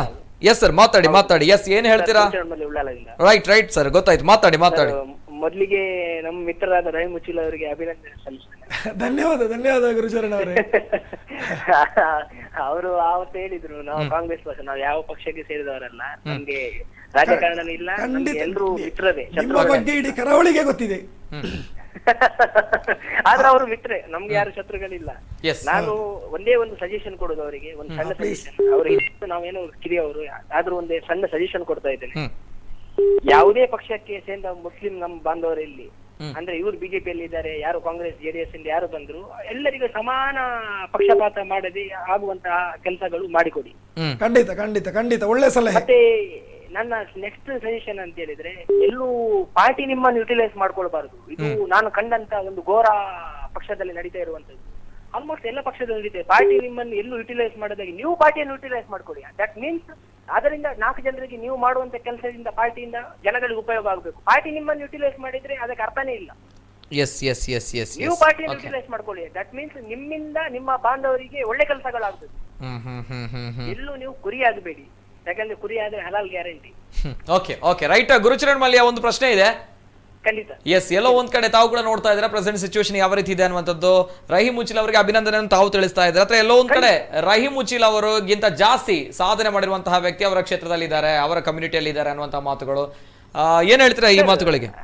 ಖಂಡಿತ ನಿಮ್ಮ ಮಾತು ನಾನು ಒಪ್ಕೊಳ್ತೇನೆ. ಅಂದ್ರೆ ಈಗ ಸಾಧನೆ ಮಾಡಿದವರಿಗೆ ಮತ್ತೆ ಸಾಧನೆ ಮಾಡ್ಲಿಕ್ಕೆ ಅವಕಾಶ ಕೊಡ್ಬೇಕಂತ ಎಲ್ಲೂ ಕಾನೂನಲ್ಲಿಲ್ಲ, ಯಾವುದೇ ಚೌಕಟ್ಟಿಲಿಲ್ಲ. ನೋಡಿ, ಇವರಿಗೊಂದು ಅವಕಾಶ ಕೊಡೋಣ, ಯಾಕೆ ಮಾಡಬಾರದಂತ ಏನಾದ್ರೂ ಇದೆಯಾ? ಪಾಯಿಂಟ್ ಟು ಬಿ ನೋಟೆಡ್ ಅಲ್ಲ ಸರ್? ಪ್ರಾಮಾಣಿಕ ಅಭಿಪ್ರಾಯ ವ್ಯಕ್ತಪಡಿಸಿದ್ದೀರಿ. ಮಾಡಬಾರದಂತ ಎಲ್ಲಿಯಾದ್ರೂ ಇದೆಯಾ? ನೋಡುವ, ಮಾಡ್ಬೋದು, ಯಾಕೆ ಮಾಡಬಾರದಂತ ಮಾಡ್ಲಿ. ಸಂತೋಷ ಅಲ್ಲ, ಮಾಡಿದ್ರೆ ಸಂತೋಷ ಅಲ್ಲ. ಎಲ್ಲ ನಾನು ಹೇಳುದು ಎಲ್ಲರಿಗೆ ಸಮಾನತೆಯಲ್ಲಿ, ಎಲ್ಲ ಯಾವುದೇ ಜಾತಿ ಯಾವುದೇ ಪಂಗಡಗಳು ಇನ್ನೂ ಕೆಳಮಟ್ಟದಲ್ಲಿ ಇರಬಾರ್ದು, ಎಲ್ಲರೂ ಬೆಳಿಬೇಕು. ಎಲ್ಲರೂ ಬೆಳಿಬೇಕು. Gurusharan Mallya, thank you. Okay yes, Rahim Ujil ಅವರು ವಿಶ್ವಾಸದ ಮೇಲೆ ಹೋಗುತ್ತೆ ಅನ್ನುವಂತ ಮಾತನ್ನು ತಾವು ಹೇಳಿದ್ರೆ, ಆಯ್ಕೆ ಅನ್ನುವಂಥದ್ದು ವಿಶ್ವಾಸದ ಮೇಲೆ ಹೋಗ್ತಾ ಇದೆ ಅನ್ನುವಂಥದ್ದು. ಹಾಗಾದ್ರೆ ಮುಸ್ಲಿಂ ಕಮ್ಯುನಿಟಿ ಎಲ್ಲೋ ಒಂದ್ ಕಡೆ ಬ್ಯಾರಿ ಸಾಹಿತ್ಯ ಅಕಾಡೆಮಿ ಅಂತ ಹೇಳುವಾಗ ಅಲ್ಲಿ ಮುಸ್ಲಿಮರು ಜಾಸ್ತಿಯಾಗಿ ಕಾಣಲಿಕ್ಕೆ ಸಿಗ್ತಾರೆ ಅನ್ನುವಂಥದ್ದು ಹೊರನೋಟಕ್ಕೆ ಎಲ್ಲರೂ ಕೂಡ ಗೊತ್ತಿರುವಂತಹ ವಿಷಯ. ಯಾಕಪ್ಪ ಅಂತ ಹೇಳಿದ್ರೆ ಕೊಂಕಣಿ ಕ್ಷೇತ್ರದಲ್ಲಿ ಕೊಂಕಣಿಯವರೇ ಕಾಣಲಿಕ್ಕೆ ಸಿಗ್ತಾರೆ. ಎಲ್ಲೋ ಒಂದ್ ಕಡೆ ತುಳು ಸಾಹಿತ್ಯ ಕ್ಷೇತ್ರಕ್ಕೆ ಬಂದ್ರೆ ತುಳು ಗೊತ್ತಿರುವವರು, ತುಳುವಿನಲ್ಲಿ ಸಾಧನೆ ಮಾಡಿರೋರು ಕಾಣಲಿಕ್ಕೆ ಸಿಗ್ತಾರೆ. ಆದ್ರೆ ಎಲ್ಲೋ ಒಂದ್ ಕಡೆ ಬ್ಯಾರಿ ಸಾಹಿತ್ಯ ಅಕಾಡೆಮಿಯಲ್ಲಿ 4 ಜನರು ಹಿಂದೂಗಳು ಕಾಣಲಿಕ್ಕೆ ಸಿಗ್ತಾ ಇದ್ದಾರೆ. ಏನು ಇದರ ಉದ್ದೇಶ ಅನ್ನುವಂಥದ್ದು. ಎಲ್ಲೋ ಒಂದ್ ಕಡೆ ಮುಸ್ಲಿಂ ಆಗಿರ್ಬೋದು ಅಥವಾ ಕ್ರೈಸ್ತರಾಗಿರ್ಬೋದು ತುಳುವಿನಲ್ಲಿ ಕಾಣಲಿಕ್ಕೆ ಸಿಗ್ತಾ ಇಲ್ಲ, ಇನ್ನೊಂದು ಸಂಘಟನೆಗಳಲ್ಲಿ ಕಾಣಲಿಕ್ಕೆ ಸಿಗ್ತಾ ಇಲ್ಲ, ಇನ್ನೊಂದು ಕ್ಷೇತ್ರಗಳಲ್ಲಿ ಕಾಣಲಿಕ್ಕೆ ಸಿಗ್ತಾ ಇಲ್ಲ. ಯಾತಕ್ಕೋಸ್ಕರ ಬ್ಯಾರಿ ಅನ್ನುವಂತಹ ಒಂದು ಸಾಹಿತ್ಯ ಅಕಾಡೆಮಿಯಲ್ಲಿ ಹಿಂದೂಗಳು ಕೂಡ ಕಾಣಲಿಕ್ಕೆ ಸಿಗ್ತಿದ್ದಾರೆ? ಏನು ಅವರ ಮಾನದಂಡ ಅನ್ನುವಂಥದ್ದು? ಒಂದನೇದಾಗಿ ಈ ಯಾವುದೇ ಅಕಾಡೆಮಿಗಳು, ಅದರಲ್ಲೂ ಬ್ಯಾರಿ ಅಕಾಡೆಮಿ, ಇದು ಅಲ್ಪಸಂಖ್ಯಾತ ಕಲ್ಯಾಣ ಇಲಾಖೆಯ ಅಧೀನದಲ್ಲಿಲ್ಲ. ಎಸ್ ಸರ್, ಬರ್ತೇನೆ. ಬಿಫೋರ್ ದಟ್ ಒಬ್ರು ಕಾಲ್ ಇದ್ದಾರೆ. ಹಲೋ ಸರ್, ನಮಸ್ತೆ. ಧ್ವನಿ ಕೇಳ್ತಾ ಇದೆಯಾ? ಹೇಳ್ತಾ ಇದ್ದಾರೆ. ರಹೀಂ ಉಜಿಲ್ ಅವರಿಗೆ ಮಾಡಿದ್ದು ನನಗೆ. ಹಲೋ ಸರ್, ತಮ್ಮ ಹೆಸರು, ಎಲ್ಲಿಂದ ಕರೆ ಮಾಡ್ತಾ ಇದ್ದೀರಾ? ನಾನು ಆಯಿಪುತ್ತೂರು ಪತ್ರಿಕೆ ಸಂಪಾದಕ ಹಮೀದ್ ಕಂದಕ್ ಅಂತ ಹೇಳಿ. ಓಕೆ, ನಮಸ್ತೆ ಸರ್. ನಮಸ್ತೆ. ಮಾತಾಡಿ ಸರ್. ಪತ್ರಕರ್ತರು ಕರೆ ಮಾಡ್ತಾ ಇದ್ರೆ. ಎಸ್, ಮಾತನಾಡಿ. ರಹೀಂ ಉಜಿಲ್ ಅವರಿಗೆ ಅಭಿನಂದನೆಗಳು. ಧನ್ಯವಾದ. ಥ್ಯಾಂಕ್ ಯು, ಜಜಾಕಲ್ಲಾ. ನನ್ನ ಸ್ನೇಹಿತರಾದ ರಹೀಂ ಉಜಿಲ್ ಅವರು ಪುನಃ 2ನೇ ಬಾರಿ ಬ್ಯಾರಿ ಅಕಾಡೆಮಿಲಿ ಅಧ್ಯಕ್ಷರಾಗಿದ್ದಾರೆ. ಅವರಿಗೆ ತುಂಬಾ ಅಭಿನಂದನೆಗಳು. ಓಕೆ. ಬೇರೆ ಏನಾದ್ರೂ ಸಲಹೆ ಇದ್ರೆ ಹೇಳಿ ಸರ್. ಸಲಹೆ ಏನಿಲ್ಲ, ಅವರಿಗೆ ಸಲಹೆ ಕೊಡುವಷ್ಟು ಮುಂದುವರಲಿಲ್ಲ ನಾನು. ಓಕೆ ಸರ್, ತಾವು ಪತ್ರಕರ್ತರು, ತಮ್ಮಲ್ಲಿ ಒಂದು ಪ್ರಶ್ನೆ ಇದೆ. ನಾವು ನೋಡ್ತಾ ಇದ್ದೀರಾ ನೀವು ಪ್ರೆಸೆಂಟ್ ಸಿಚುವೇಶನ್ ಯಾವ ರೀತಿ ಇದೆ ಅನ್ನುವಂಥದ್ದು. ವಿರೋಧವಾಗಿರುವಂತಹ ಪರವಾಗಿರುವಂತಹ ಚರ್ಚೆಗಳು ಕೇಳಿ ಬರ್ತಾ ಇದೆ. ರಹೀಂ ಉಜಿಲ್ ಅವರಿಗಿಂತ ಅವರ ಸಮುದಾಯದಲ್ಲಿ ಅನೇಕ ಪ್ರತಿಭೆಗಳಿದ್ರು, ಅನೇಕ ಸಾಹಿತ್ಯ ಆಸಕ್ತರಿದ್ರು, ಕ್ಷೇತ್ರದಲ್ಲಿ ಸಾಧನೆ ಮಾಡಿದವರಿದ್ರು. ಆದ್ರೆ ರಹೀಂ ಉಜಿಲ್ ವೈ ಅನ್ನುವಂತಹ ಪ್ರಶ್ನೆಗಳು ಕೇಳಿ ಬರ್ತಾ ಇದೆ. ತಾವು ಯಾವ ರೀತಿಯಲ್ಲಿ ನೋಡ್ತೀರಾ ಸರ್? ನೋಡಿ, ವಿರೋಧಿಗಳು ಎಲ್ಲಾ ಕ್ಷೇತ್ರದಲ್ಲೂ ಇದ್ದಾರೆ ವಿರೋಧಿಗಳು. ಅದು ವಿರೋಧಿಗಳು ಅವರ ಅಭ್ಯಾಸ ಏನು ಅಂತ ಹೇಳಿದ್ರೆ ವಿರೋಧ ಮಾಡ್ತಾ ಹೋಗ್ತಾ ಇರ್ತಾರೆ. ರಹೀಂ ಉಜಿಲ್ ರವರು ಏನಿಲ್ಲ, ಅವರು ಅಭಿವೃದ್ಧಿ ಕಾರ್ಯದತ್ತ ಗಮನ ಕೊಡ್ತಾ ಇರ್ತಾರೆ. ಅವರು ಇನ್ನಷ್ಟು ಗಮನ ಕೊಡ್ಲಿ. ಅವರಿಗೆ ನಮ್ಮ ತುಂಬ ಹೃದಯದ ಅಭಿನಂದನೆಗಳನ್ನ ಸಲ್ಲಿಸ್ತೇನೆ. ವಂದನೆಗಳು. Yes sir, thank you. Yes, ಇದು ಪತ್ರಕರ್ತರ ಮಾತುಗಳು. ಎಲ್ಲ ಒಂದ್ ಕಡೆ. ಎಸ್, ರಹೀಂ ಉಜಿಲ್. ಈಗ ನಾನದೇ ಹೇಳಿದ್ದು, ಈ ಯಾವುದೇ ಅಕಾಡೆಮಿಗಳು ಕೂಡ ಗೊತ್ತಾಯ್ತಲ್ಲ, ಅದರಲ್ಲೂ ಪ್ರತ್ಯೇಕವಾಗಿ ನಾನು ಬ್ಯಾರಿ ಅಕಾಡೆಮಿಗೆ ವಿಶೇಷವಾಗಿ ಹೇಳಬೇಕು. ಈ ಬ್ಯಾರಿ ಅಕಾಡೆಮಿ ಯಾವುದಂತ ಹೇಳಿದ್ರೆ ಅಲ್ಪಸಂಖ್ಯಾತ ಕಲ್ಯಾಣ ಇಲಾಖೆಯಲ್ಲಿ ಬರುವುದಿಲ್ಲ, ಹಜ್ ಸಮಿತಿಯಲ್ಲಿ ಬರುವುದಿಲ್ಲ, ವಕ್ಫ್ ಸಮಿತಿಯಲ್ಲಿ ಬರುವುದಿಲ್ಲ. ಇದು ಕನ್ನಡ ಮತ್ತು ಸಂಸ್ಕೃತಿ ಇಲಾಖೆಯ ಅಧೀನದಲ್ಲಿ ಬರ್ತದೆ. ಇದು ಬಹಳ ನೆನಪಿಡಬೇಕಾಗಿರೋದು. ಇದು ಬ್ಯಾರಿ ಜನಾಂಗಕ್ಕೆ ಇರುವ ಅಕಾಡೆಮಿ ಅಲ್ಲ. ಇದು ಬ್ಯಾರಿ ಭಾಷೆ, ಬ್ಯಾರಿ ಕಲೆ, ಬ್ಯಾರಿ ಸಾಹಿತ್ಯ, ಬ್ಯಾರಿ ಸಂಸ್ಕೃತಿ, ಇದಕ್ಕೆ ಇರುವಂತಹ ಹೆಸರುಗಳು. ಈ ಕೆಲಸಗಳನ್ನ ಯಾರು ಮಾಡಿದ್ರು ಅವರನ್ನು ಅಕಾಡೆಮಿ ಗೌರವಿಸ್ತದೆ. ಅದರಿಂದಾಗಿ ಇದು ಮುಸಲ್ಮಾನರೇ ಆಗಬೇಕು, ಮತ್ತೊಬ್ಬರೇ ಆಗಬೇಕು ಅನ್ನುವಂಥದ್ದು ನಿಯಮ ಅಲ್ಲ. ಆದ್ರೆ ಈ ಮಾನದಂಡ ಖಂಡಿತವಾಗಿಯೂ ಬೇಕು. ನೀವು ಹೇಳುವಂತದ್ದು ಯಾವುದೇ ಒಂದು ಅದು ಮುಸಲ್ಮಾನರೇ ಆದ್ರು, ಈಗ ಇದು ಅಧ್ಯಕ್ಷನಿಗಾದ್ರು ಅಷ್ಟೇ. ನಾನು ಯಾಕೆ ಆಗಿದ್ದೇನೆ ಅಂತ ಕೇಳಿದಾಗ ನನ್ನ ಉತ್ತರ ಕೊಟ್ಟಿದ್ದೆ. ಅದೇ ರೀತಿ ಪ್ರತಿಯೊಬ್ಬ ಸದಸ್ಯನಾದವ ಅವ ಆತ್ಮಾವಲೋಕನ ಮಾಡಿಕೊಳ್ಳಬೇಕಾಗುತ್ತೆ. ಏನಂತ ಹೇಳಿದ್ರೆ, ನಾನು ಈ ಕ್ಷೇತ್ರದ ಅಧ್ಯಕ್ಷರಾಗಿಯೂ ಕೂಡ ಆತ್ಮಾವಲೋಕನ ಮಾಡಿಕೊಳ್ಬೇಕಾಗುತ್ತೆ. ಒಂದು ನಿಮಿಷ, ನಾನು ಹೇಳ್ತಾ ಇದ್ದೇನೆ ಒಂದು ಮಾತು. ನನ್ನ ಆತ್ಮಾವಲೋಕನೆ ಅಥವಾ ಸಾರ್ವಜನಿಕರ ಪ್ರಾಮಾಣಿಕವಾದ ಅಭಿಪ್ರಾಯದಲ್ಲಿ ನನಗೆ ಕೊಟ್ಟದ್ದು ತಪ್ಪು ಅಂತ ಆದ್ರೆ ನಾನು ಖಂಡಿತವಾಗಿ ನಾನು ರಾಜೀನಾಮೆ ಕೊಟ್ಟು ನಾನು ಹೋಗ್ಲಿಕ್ಕೆ ನಾನು ಸಿದ್ಧನಿದ್ದೇನೆ. ಖಂಡಿತವಾಗಿಯೂ ಇದು ನಾನು ಒಂದು ಮೆಚ್ಚುಗೆಗೋಸ್ಕರ ಜನರಿಗೆ ಇಲ್ಲ. ರಹೀಂ ಉಜಿಲ್ ಅವರೇ, ತಮ್ಮ ಬಗ್ಗೆ ಮಾತ್ರ ನಾವು ಮಾತಾಡ್ತಿಲ್ಲ. ಇಲ್ಲ, ರಹೀಂ ಉಜಿಲ್ ಅವರೇ, ತಪ್ಪು ತಿಳ್ಕೊಂಡ್ಬಿಟ್ಟಿದ್ದೀರಾ. ತಮ್ಮ ಬಗ್ಗೆ ನಾವು ಮಾತಾಡ್ತಿದ್ದೀರಾ. ಎಲ್ಲ ಒಂದ್ ಕಡೆ ತಾವು ಅಧ್ಯಕ್ಷರಲ್ವಾ? ಪ್ರಶ್ನೆ ಇದೆ. ಬ್ಯಾರಿ ಸಾಹಿತ್ಯ ಅಕಾಡೆಮಿಯ ಸದಸ್ಯರ ಯಾಕೆ ನಮ್ಮ ನಾಯಕರಿಗೆ ನನ್ನ ಮೇಲೆ ಈ ಪ್ರೀತಿ ಬಂತು ಅನ್ನುವಂಥದ್ದನ್ನು ನಾನು ವಿಮರ್ಶನೆ ಮಾಡಿದಾಗ ಸಿಕ್ಕಿದ್ದು.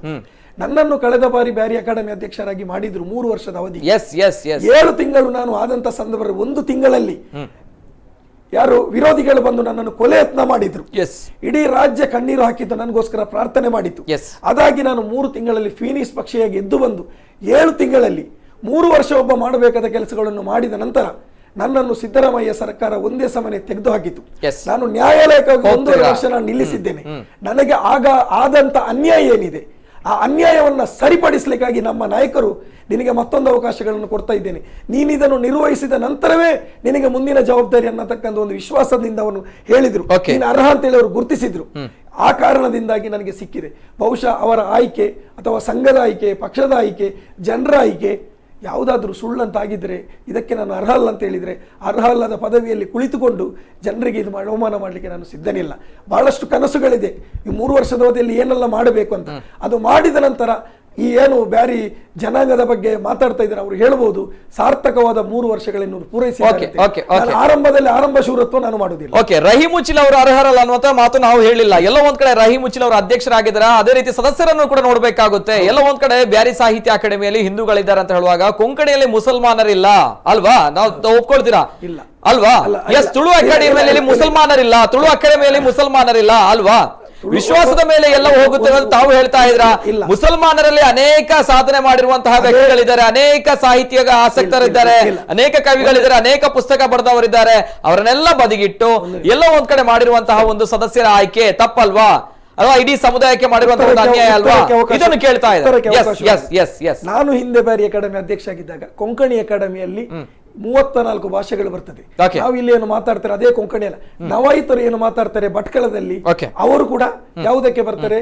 ಇದಕ್ಕೆ ಬರ್ತಾರೆ. ಆ ಭಟ್ಕಳಿಸ್ ಮುಸ್ಲಿಂ ವ್ಯಕ್ತಿಯನ್ನು ಕೂಡ ಭಾರತದ ನನಗೆ ಗೊತ್ತಿರುವ ಹಾಗೆ, ನನ್ನ ನೆನಪಿರುವ ಹಾಗೆ ತುಳು ಕೊಂಕಣಿ ಅಕಾಡೆಮಿಯವರು ತಗೊಂಡಿದ್ದಾರೆ.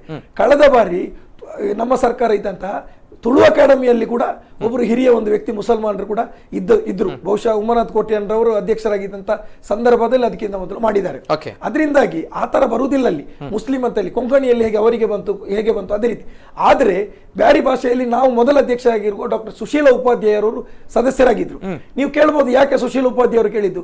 ಪ್ರಥಮವಾಗಿ ಅವರು ಡಾಕ್ಟರ್ ಅಂತ ಹೇಳಬೇಕಾದ್ರೆ ಅವರಿಗೆ ಡಾಕ್ಟರೇಟ್ ಯಾವುದರಲ್ಲಿ ಡಾಕ್ಟರೇಟ್ ಮಾಡಿದವರು? ಬ್ಯಾರಿ ಅಧ್ಯಯನದಲ್ಲಿ ಡಾಕ್ಟರೇಟ್ ಮಾಡಿದ್ದು ಸುಶೀಲ ಉಪಾಧ್ಯಾಯರು.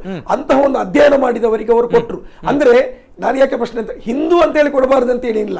ಆದ್ರೆ ಡಾಕ್ಟರ್ ಸುಭಾಷ್ ಕೊಟ್ಟಾಗ ಯಾರು ವಿರೋಧ ಯಾಕೆ ಮಾಡಲಿಲ್ಲ? ಅವರು ಬ್ಯಾರಿ ಭಾಷೆಯಲ್ಲಿ ಅಧ್ಯಯನ ಮಾಡಿದಂತಹ ಒಬ್ಬ ಶ್ರೇಷ್ಠ ಮಹಿಳೆಯಾಗಿದ್ರು, ಒಂದು ಸಾಹಿತಿ ಆಗಿದ್ರು. ಅದೇ ರೀತಿ ಬಹುಶಃ ಈ ಬಾರಿ ಮಾಡಿದಂತಹ ಯಾರು ಅಂದ್ರೆ ಜನ ಇದ್ದಾರೆ, ಅವರನ್ನು ಯಾಕೆ ಮಾಡಿದ್ದಾರೆ ನಾನು ತಿಳ್ಕೊಂಡಾಗ ನನಗೆ ಸತ್ಯವಾಗಿ ಹೇಳ್ತೇನೆ ಅವರು ಯಾರಂತ ಗೊತ್ತಿಲ್ಲ. ನಾನು ಹೇಳ್ತೇನೆ ಅಧ್ಯಕ್ಷನಾಗಿ ನಾನು ಮಾತು ನೋಡಿ ಪ್ರಾಮಾಣಿಕವಾಗಿ ನಾನು ಹೇಳ್ತೇನೆ ಯಾಕೆ ನಾನು ಇದು ಹೇಳ್ತಾ ಇದ್ದೇನೆ ಅಂತ. ಒಂದ್ ನಿಮಿಷ ಯಾಕೆ ಹೇಳ್ತಾ ಇದ್ದೇನೆ? ಈ ಕಾರ್ಯಕ್ರಮವನ್ನು ನಮ್ಮ ನಾಯಕರು ಗುರುತಿಸಬಹುದು. ಇದು ಎಲ್ಲೋ ಒಂದು ಕಡೆ ರಹೀಮ್ ರೆಕಮೆಂಡ್ ಮಾಡಿದ ಜನ ಅಂತೇಳಿ ನಮ್ಮ ನಾಯಕರು ತಿಳ್ಕೊಳ್ತಾ ಇದ್ರೆ, ನಾನು ಸಾರ್ವಜನಿಕವಾಗಿ ಮಾಧ್ಯಮದಲ್ಲಿ ಹೇಳ್ತೇನೆ ಇದು ಯಾವುದು ನನಗೆ ಗೊತ್ತಿಲ್ಲ. ಆದ್ರೆ ಆದ ನಂತರ ನಾನು ಬಹುಶಃ ಇವತ್ತು ಸಂಜೆ ನನಗೆ ಒಂದು ವ್ಯಕ್ತಿ ಫೋನ್ ಮಾಡಿದ್ರು.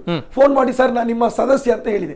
ನಾನಾಗ ಅವರಿಗೆ ನಾನೇನು ಮಾಡಿದೆ, ಬ್ಯಾರಿ ಭಾಷೆಯಲ್ಲೇ ಮಾತಾಡಿದೆ. ನಾನು ಬ್ಯಾರಿ ಭಾಷೆ ಅಕಾಡೆಮಿ ಆದಾಗ ನನ್ನ ಸದಸ್ಯರಲ್ಲಿ ನಾನು ಬ್ಯಾರಿ ಭಾಷೆಯಲ್ಲಿ ನಾನು ಮಾತಾಡಬೇಕಲ್ಲ, ಜಾತಿ ಯಾವ್ದು ಧರ್ಮ ಯಾವುದಲ್ಲ, ನಾನು ಮಾತಾಡಿದಾಗ ಅವಳು ಬಹಳ ಚಂದವಾಗಿ ಬ್ಯಾರಿ ಭಾಷೆಯಲ್ಲಿ ಅವಳು ಮಾತಾಡಿದ. ನಾನಾಗ ಅವರಿಗೆ ಕೇಳಿ ನಂಗೆ ಗೊತ್ತಿಲ್ಲ ನೀ ಯಾರು ಏನು ಹಾಗೆ ನನಗೆ ರೂಪೇಶ್ ಅನ್ನೋರು ಹೇಳಿದ್ರು. ನಾನು ರೂಪೇಶ್ ಅಂದ್ರೆ ನಾನು ಮಾತಾಡುವ ಉಚ್ಚಿಲದ ಒಂದು ಭಾಷೆ ಇದೆ ಬ್ಯಾರಿ ಅದು ಯಾವುದು ಮೋಯ ತೀಯರ್ ಅಂತೇಳಿ ನಮ್ಮ ಇಲ್ಲಿದ್ದಾರೆ. ಮೋಯರ್ ತೀಯರ್ ಬ್ಯಾರಿಗಳು ಎಲ್ಲರೂ ಈಗ ಪುತ್ತೂರಲ್ಲಿ ಮಾತಾಡುವ ಭಾಷೆ, ಉಚ್ಚಿಲದಲ್ಲಿ ಮಾತಾಡೋ, ಕಿನ್ಯದಲ್ಲಿ ಮಾತಾಡೋ ಅದೇ ಭಾಷೆಯನ್ನು ಮೋಯರು ಮಾತಾಡ್ತಾರೆ, ತೀಯರು ಮಾತಾಡ್ತಾರೆ. ಬಹುಶಃ ಈ ಬಂದ 3 ವ್ಯಕ್ತಿಗಳ ನಾನು ನೋಡಿದಾಗ ಅವರು ಮೋಯರು ಮತ್ತು ತೀಯರ್ ಆಗ್ತಾರೆ. ಆದ್ರೆ ಅವರನ್ನು ಬ್ಯಾರಿಗಳು ಅಂತೇಳಿ ಪರಿಗಣಿಸ್ಲಿಕ್ಕೆ ಆಗುದಿಲ್ಲ. ಆದ್ರೆ ಬ್ಯಾರಿ ಭಾಷೆಯನ್ನು ಅವರು ಮಾತಾಡ್ತಾರೆ ಹೌದು. ಆದ್ರೆ ನಾನು ಅವರಿಗೆ ಕೇಳಿದೆ ನಿಮ್ಮ ಸಾಹಿತ್ಯ ಯಾವುದು, ನಿಮ್ಮ ಕೃತಿ ಯಾವುದು, ನಾನು ಹೇಳಿದೆ ನಾನು ಸ್ವಲ್ಪ ಬರೀತಾ ಇದ್ದೇನೆ ಅಂತೆಲ್ಲ ಹೇಳಿದ್ರು. ಈಗ ನನಗೇನಾಗಿದೆ, ಆಮೇಲೆ ನೋಡಿ ಮುನೀರ್ ಅಂತೇಳಿ ಮಾಡಿದ್ರು. ಅವರು ನನ್ನ ಸ್ನೇಹಿತರು ಹೌದು, ಪಕ್ಷದ ಹಿರಿಯ ನಾಯಕರು ಹೌದು. ಆದ್ರೆ ಬ್ಯಾರಿ ಸಾಹಿತ್ಯ ಕ್ಷೇತ್ರಕ್ಕೆ ಅವರ ಕೊಡುಗೆ ಇಲ್ಲ ಅಂತ ನಾನು ಒಪ್ತೇನೆ. ಫಜಲ್ ಅವರದ್ದು ನನಗೆ ಗೊತ್ತಿದ್ದ ಹಾಗೆ ಇಲ್ಲ, ಆದ್ರೆ ಸಿರಾಜ್ ಅವರದ್ದು ಇಲ್ಲ ಅಂತ ನನಗೆ ಗೊತ್ತಿದೆ. ಆದ್ರೆ ಕೆಲವೊಮ್ಮೆ ಏನಾಗಿದೆ, ನಮ್ಮ ನಾಯಕರಿಗೆ ಮಾಹಿತಿಯನ್ನು ಕೊಡುವ ಹೊತ್ತಲ್ಲಿ ಇದರಲ್ಲಿ ಏನೋ ಕೊಟ್ಟಿರ್ಬೋದು. ಈಗ ನಮ್ಮ ನಾಯಕರೆಲ್ಲ ಮನುಷ್ಯರೇ ಅಲ್ವಾ, ಮನುಷ್ಯರೇ ಇಷ್ಟೆಲ್ಲ ರಚನೆಗಳಾಗುವಾಗ ಎಲ್ಲಿಯಾದ್ರಲ್ಲಿ ಸಾರ್ವಜನಿಕ ದೂರುಗಳು ಅಥವಾ ಸಾರ್ವಜನಿಕ ಸಲಹೆಗಳು ಬಂದಾಗ ಅರ್ಥ ಆಗ್ತಾ ಇಲ್ಲ. ಅಲ್ಲ ಸರಿಯಾದ ಸಲಹೆ ಆದ್ರೆ 4 ಜನರ ಆಯ್ಕೆ ಹೇಳಿದ್ವಿ ಅಲ್ವಾ? ಎಲ್ಲ ಒಂದ್ ಕಡೆ 4 ಜನರ ಆಯ್ಕೆ ಇದೆ, ಹಿಂದೂಗಳ ಆಯ್ಕೆ ಇದೆ ಅಲ್ವಾ? ಅಲ್ಲ ಈ ಸಲಹೆ ಏನ್ ಸಾಧನೆ ಮಾಡ್ತಾರೆ ಅನ್ನೋದು ನಾವು ಹೇಳ್ತಾ ಇದ್ದೇವೆ. ಸದಸ್ಯರಾಗೋದಕ್ಕೆ ಅರ್ಹತೆ ಬೇಕಲ್ವಾ, ಯೋಗ್ಯತೆ ಬೇಕು. ಎಸ್, ರಹೀಂ ಉಚ್ಚಿಲ್ ಅವರು ಯು ರೈಟ್ ಪರ್ಸನ್ ತಾವು ಹೇಳ್ತಾ ಇದ್ರೆ ಸ್ಪಷ್ಟೀಕರಣ ಕೊಟ್ಟಿದ್ದೀರಾ ಅಲ್ವಾ? Yes yes yes. ನನ್ನನ್ನು ಸೇರಿದಂತೆ, ಸದಸ್ಯರ ಬಗ್ಗೆ ಹೇಳುವುದಿಲ್ಲ, ನನ್ನನ್ನು ಸೇರಿದಂತೆ ಸಾರ್ವಜನಿಕರ ಒಂದು ಇದು ಸರಿಯಲ್ಲ ಅಂತ ಹೇಳಿ ಕಂಡು ಬಂದಾಗ ನಮ್ಮ ಪಕ್ಷದ ನಾಯಕರು ಇನ್ನೂ ಅವರು ಸುಪ್ರೀಂ, ಅದು ಕೂಡ ಒಂದು ಸಿಸಿ ಕ್ಯಾಮರಾ ನಮ್ಮ ಮೇಲೆ ಕಣ್ಣಿಟ್ಟಿರ್ತಾರೆ, ಜನರ ಮೇಲೆ ಕಣ್ಣಿಟ್ಟಿರ್ತಾರೆ. ಕೇಳು, ನಮ್ಮ ಅದು ಜಿಲ್ಲಾಧ್ಯಕ್ಷರು ಅಂತ ಹೇಳಿದ್ರೆ ಪ್ರೀತಿಯಲ್ಲಿರ್ತಾರೆ, ಎಲ್ಲರೊತ್ತಿಗೆ ವಿಶ್ವಾಸದಲ್ಲಿರ್ತಾರೆ. ಹಾಗಂತ ಹೇಳಿ ಕಾಂಪ್ರಮೈಸ್ ಮಾಡ್ಲಿಕ್ಕೆ ಯಾವ ರೆಡಿಯೂ ಇಲ್ಲ ಅಂತ ಜಿಲ್ಲಾಧ್ಯಕ್ಷರು ಇದ್ದಾರೆ. ನಮ್ಮ ರಾಜ್ಯಾಧ್ಯಕ್ಷರು ಅದೇ ರೀತಿ ಇದ್ದಾರೆ. ಬಹುಶಃ ಸಾರ್ವಜನಿಕರ ದೂರುಗಳ ಪ್ರಕಾರ ಹೋದಾಗ ಸ್ಕ್ರೀನಿಂಗ್ ಮಾಡ್ತಾರೆ. ನಿಜವಾಗಿಯೂ ನೀವು ಹೇಳಿದ ಮಾತುಗಳು ಅದು ಅಲ್ಲ ಅಂತಾಗಿದ್ರೆ ಖಂಡಿತವಾಗಿಯೂ ಕ್ರಮವನ್ನು ತೆಗೆಯುತ್ತಾರೆ, ಬದಲಾವಣೆ ಮಾಡುವಂತ ಅವಕಾಶಗಳಿದೆ, ಅರ್ಹರನ್ನು ಸೇರಿಸುವಂತ ಅವಕಾಶಗಳು ಖಂಡಿತವಾಗಿಯೂ ಇದೆ. ಓಕೆ ಓಕೆ, ಬರ್ತಾನೆ. ಏನೋ ಒಬ್ರು ಕಾಲರ್ ಇದ್ದಾರೆ. ಹಲೋ ಸರ್, ನಮಸ್ತೆ. ಹಲೋ ಸರ್, ನಮಸ್ತೆ. ಧ್ವನಿ ಕೇಳ್ತಾ ಇದೆಯಾ? ಎಸ್ ಎಸ್ ಎಸ್, ಅನೇಕ ಪ್ರಶ್ನೆಗಳಿವೆ ಕೇಳುವಂಥದ್ದು. ಅಂಡ್ ತಾವು ಕೂಡ ಕಾರ್ಯಕ್ರಮ ನೋಡ್ತಾ ಇದ್ರೆ ಅಭಿವ್ಯಕ್ತಿ ಸ್ವಾತಂತ್ರ್ಯ ಅನ್ನುವಂಥದ್ದು ಇದ್ದೇ ಇದೆ. ಕರೆ ಮಾಡ್ಬೋದು, ಮಾತಾಡ್ಬೋದು. ಎಲ್ಲ ಒಂದ್ ಕಡೆ ರಹೀಂ ಉಚ್ಚಿಲ್ ಅವರು ಎತ್ತಿದಂತಹ ಪ್ರಶ್ನೆ ಕೂಡ ತುಂಬಾ ಚೆನ್ನಾಗಿದೆ. ಡೈರೆಕ್ಟ್ ಆಗಿ ಕೇಳ್ತಾ ಇರುವಂತದ್ದು ರಹೀಂ ಉಚ್ಚಿಲ್ ಅವರಿಗೆ ತಾವು ಹೇಳಿದ್ರಿ ಎಲ್ಲೋ ಒಂದ್ ಕಡೆ 4 ಜನರು ಯಾರಿದ್ದಾರೆ ನೋಡಿ, ತಮ್ಮ ಸದಸ್ಯರು ಯಾರಿದ್ದಾರೆ ತಾವು ಕರೆ ಮಾಡಿದ್ರಿ. ಮಾತನಾಡುವಾಗ ಎಲ್ಲೋ ಒಂದ್ ಕಡೆ ಮುಸ್ಲಿಂ ಭಾಷೆಯಲ್ಲಿ ಮಾತಾಡಿದ್ರಿ ತಾವು. ಅವ್ರು ಕೂಡ ಮಾತಾಡ್ತಾರೆ, ತುಂಬಾ ಚೆನ್ನಾಗಿ ಮಾತಾಡ್ತಾರೆ, ಏನ್ ಸಮಸ್ಯೆ ಇಲ್ಲ ಅನ್ನುವಂಥದ್ದು. ಕೇವಲ ಮುಸ್ಲಿಂ ಭಾಷೆಯಲ್ಲಿ ಮಾತನಾಡ್ತಾರಂತ ಆದಾಗ ಅವರು ಸದಸ್ಯರಾಗ್ತಾರೆ, ಅದಕ್ಕೆ ಯೋಗ್ಯರಾಗಿರ್ತಾರ? ಮುಸ್ಲಿಂ ಸಾಹಿತ್ಯ ಅಕಾಡೆಮಿ ಅನ್ನುವಂತಹ ಒಂದು ದೊಡ್ಡ ಟೈಟಲ್ ಏನಿದೆ, ಅದರ ಕೆಳಗಡೆ ಬರುವಂತಹ ಒಂದು ಸದಸ್ಯರು ಅನ್ನುವಂತಹ ಏನು ಟೈಟಲ್ ಏನಿದೆ ಅದಕ್ಕೆ ಸೂಕ್ತರಾಗಿರ್ತಾರ? ತುಳು ಮಾತಾಡುವವರು ತುಳು ಸಾಹಿತ್ಯ ಅಕಾಡೆಮಿಗೆ ಅರ್ಹರಾಗಿರ್ತಾರ? ಕನ್ನಡ ಭಾಷೆ ಮಾತಾಡುವವರು ಕನ್ನಡ ಸಾಹಿತ್ಯ ಅಕಾಡೆಮಿಗೆ ಅರ್ಹರಾಗಿರ್ತಾರ ಅಲ್ವಾ? ಎಲ್ಲೋ ಒಂದ್ ಕಡೆ ಪ್ರಶ್ನೆ ಬರುತ್ತೆ. ನಾನು ಯಾಕೆ ಹೇಳಿದಂತ ಹೇಳಿದ್ರೆ ಅದೇ ಒಂದು ಮಾನದಂಡ ಅಲ್ಲ. ನನಗೆ ಅವರು ಯಾರಂತ ನಿಜ ನೋಡಿ, ಪ್ರಾಮಾಣಿಕವಾಗಿ ನಾನು ಮಾತಾಡ್ತಾ ಇದ್ದೇನೆ. ಓಕೆ, ಸರಿ ಸರಿ ಸರಿ. ಯಾವ ಮಾನದಂಡದ ಮೇಲೆ ಆಗಿರ್ಬೋದು? ಯಾರ ಹೆಸರನ್ನು ನಾನು ಕೊಡ್ಲಿಲ್ಲ, ನನ್ನ ಹೆಸರನ್ನೇ ನಾನು ಕೊಡ್ಲಿಲ್ಲ. ನನ್ನ ಅಧ್ಯಕ್ಷರು ಅಂತ ಬಂದಾಗ ಕೆಳಗೆ ಈ 6 ಮಂದಿ ಸದಸ್ಯರು ಅಂತ ಬಂದಾಗಲೇ ನನಗೆ ಗೊತ್ತಾಗಿದ್ದು, ಎಲ್ಲ ಮಾಧ್ಯಮಗಳಲ್ಲಿ ಬರುವಾಗಲೇ ನನಗೆ ಗೊತ್ತಾಗಿದ್ದು, ನನ್ನನ್ನು ಗುರುತಿಸಿಕೊಂಡು ಕೊಟ್ಟಿದ್ದಾರೆ ಅಂತ ಹೇಳಿ ನನ್ನ ಬೆಂಬಲಿಗರು ಫೋನ್ ಮಾಡಿದ್ರು, ನಮ್ಮ ಪಕ್ಷದ ಕಾರ್ಯಕರ್ತರು ಫೋನ್ ಮಾಡಿದ್ರು, ರಹೀಂ ಅವರೇ ನಿಮ್ಮ ಆಯ್ಕೆ ನಮ್ಮ ಪಕ್ಷ ಕರೆಕ್ಟ್ ಆಗಿ ಮಾಡಿದೆ ಅಂತ. ನೀವು ಹೇಳಿದ ಈ ಅಪಸ್ವರವನ್ನ ನನ್ನಲ್ಲಿಯೂ ಕೇಳಿದ್ದಾರೆ. ಆದ್ರೆ ತುಂಬಾ ಜನ ಕೇಳಿದ್ರು, ನಾವೆಲ್ಲ ಇರುವಾಗ ನೀವು ಯಾಕೆ ಅವರ ಹೆಸರು ಕೊಟ್ಟದ್ದು ಅಂತ ಹೇಳಿದೆ. ನಾನು ಪ್ರಾಮಾಣಿಕವಾಗಿ ಹೇಳಿದ್ರೆ ನಾನು ಯಾರ ಹೆಸರನ್ನು ಕೊಟ್ಟಿಲ್ಲ. ಅದು ಈಗ ತನಿಖೆ ಆಗ್ತದೆ. ಯಾವುದೇ ಅಕಾಡೆಮಿಯಲ್ಲಿ ಯಾವುದೇ ಅಕಾಡೆಮಿ ರಹೀಂ ಉಚ್ಚಿಲ್ ಅವರೇ ತಾವು ಹೊಸಬರಲ್ಲ ಈ ಹುದ್ದೆಗೆ ಅಲ್ವಾ? ಈ ಹಿಂದೆ ಕೂಡ ಆಗಿದ್ರಿ ಅಲ್ವಾ? ತಮ್ಗೆ ಗೊತ್ತಿರುತ್ತೆ ಏನಾಗಿದೆ ಅನ್ನುವಂಥದ್ದು ಅಲ್ವಾ? ಅಟ್ ದ ಸೇಮ್ ಟೈಮ್ ತಮ್ಗೆ ಗೊತ್ತಿರುತ್ತೆ ಈ 4 ಜನರು ಎಲ್ಲಿಂದ ಬಂದ್ರು ಅನ್ನುವಂಥದ್ದು ಕೇಳ್ತಾ ಇದಾರೆ. ಉಳಿದವರು ಎಲ್ಲಿಂದ ಬಂದ್ರು ಸದಸ್ಯರು? ಏನ್ ಸಾಧನೆ ಮಾಡಿಲ್ಲ? ನಾನು ಒಂದು ಹೇಳ್ತೇನೆ. ಎಸ್, ಈಗ ಈ ಬಂದ ಹೆಸರುಗಳಲ್ಲಿ 2 ಇದ್ರೆ ಯಾವುದು ಇದ್ರೆ ಅವರು ಪಕ್ಷದ ಕಾರ್ಯಕರ್ತರು ಆಗಿದ್ದುಕೊಂಡು ಅವರು ಸಾಧನೆ ಮಾಡಿದಾಗ ಸ್ವಲ್ಪ ರಿಯಾಕ್ಷನ್ ಕೊಡ್ತಾರೆ, ಏನಾದ್ರು ಒಂದು ರಿಯಾಕ್ಷನ್. ಇನ್ನು ಪಕ್ಷದ ಕಾರ್ಯಕರ್ತರೇ ಅಲ್ಲದೆ ಯಾರಾದ್ರೂ ಆಗಿದ್ದಿದ್ರೆ ಸಾಧ್ಯ ಇಲ್ಲ. ಆಮೇಲೆ ಕೊಡಬೇಕಾದ್ರೆ ಯಾರು ಕೊಟ್ಟಿದ್ದಾರೆ ನಮ್ಗೆ ಗೊತ್ತಿಲ್ಲ. ಅವರ ಮಾನದಂಡಗಳನ್ನು ಅವರು ಸಮರ್ಪಣೆ ಮಾಡಿರಬಹುದು. ಈಗ ನನಗೆ ಅವರು ಯಾರಂತ ಗೊತ್ತಿಲ್ಲದಿದ್ದಾಗ ನಾನು ಅವರು ಅರ್ಹರಲ್ಲ ಅಂತ ನಾನು ಹೇಳಲಿಕ್ಕೆ ಬರುವುದಿಲ್ಲ.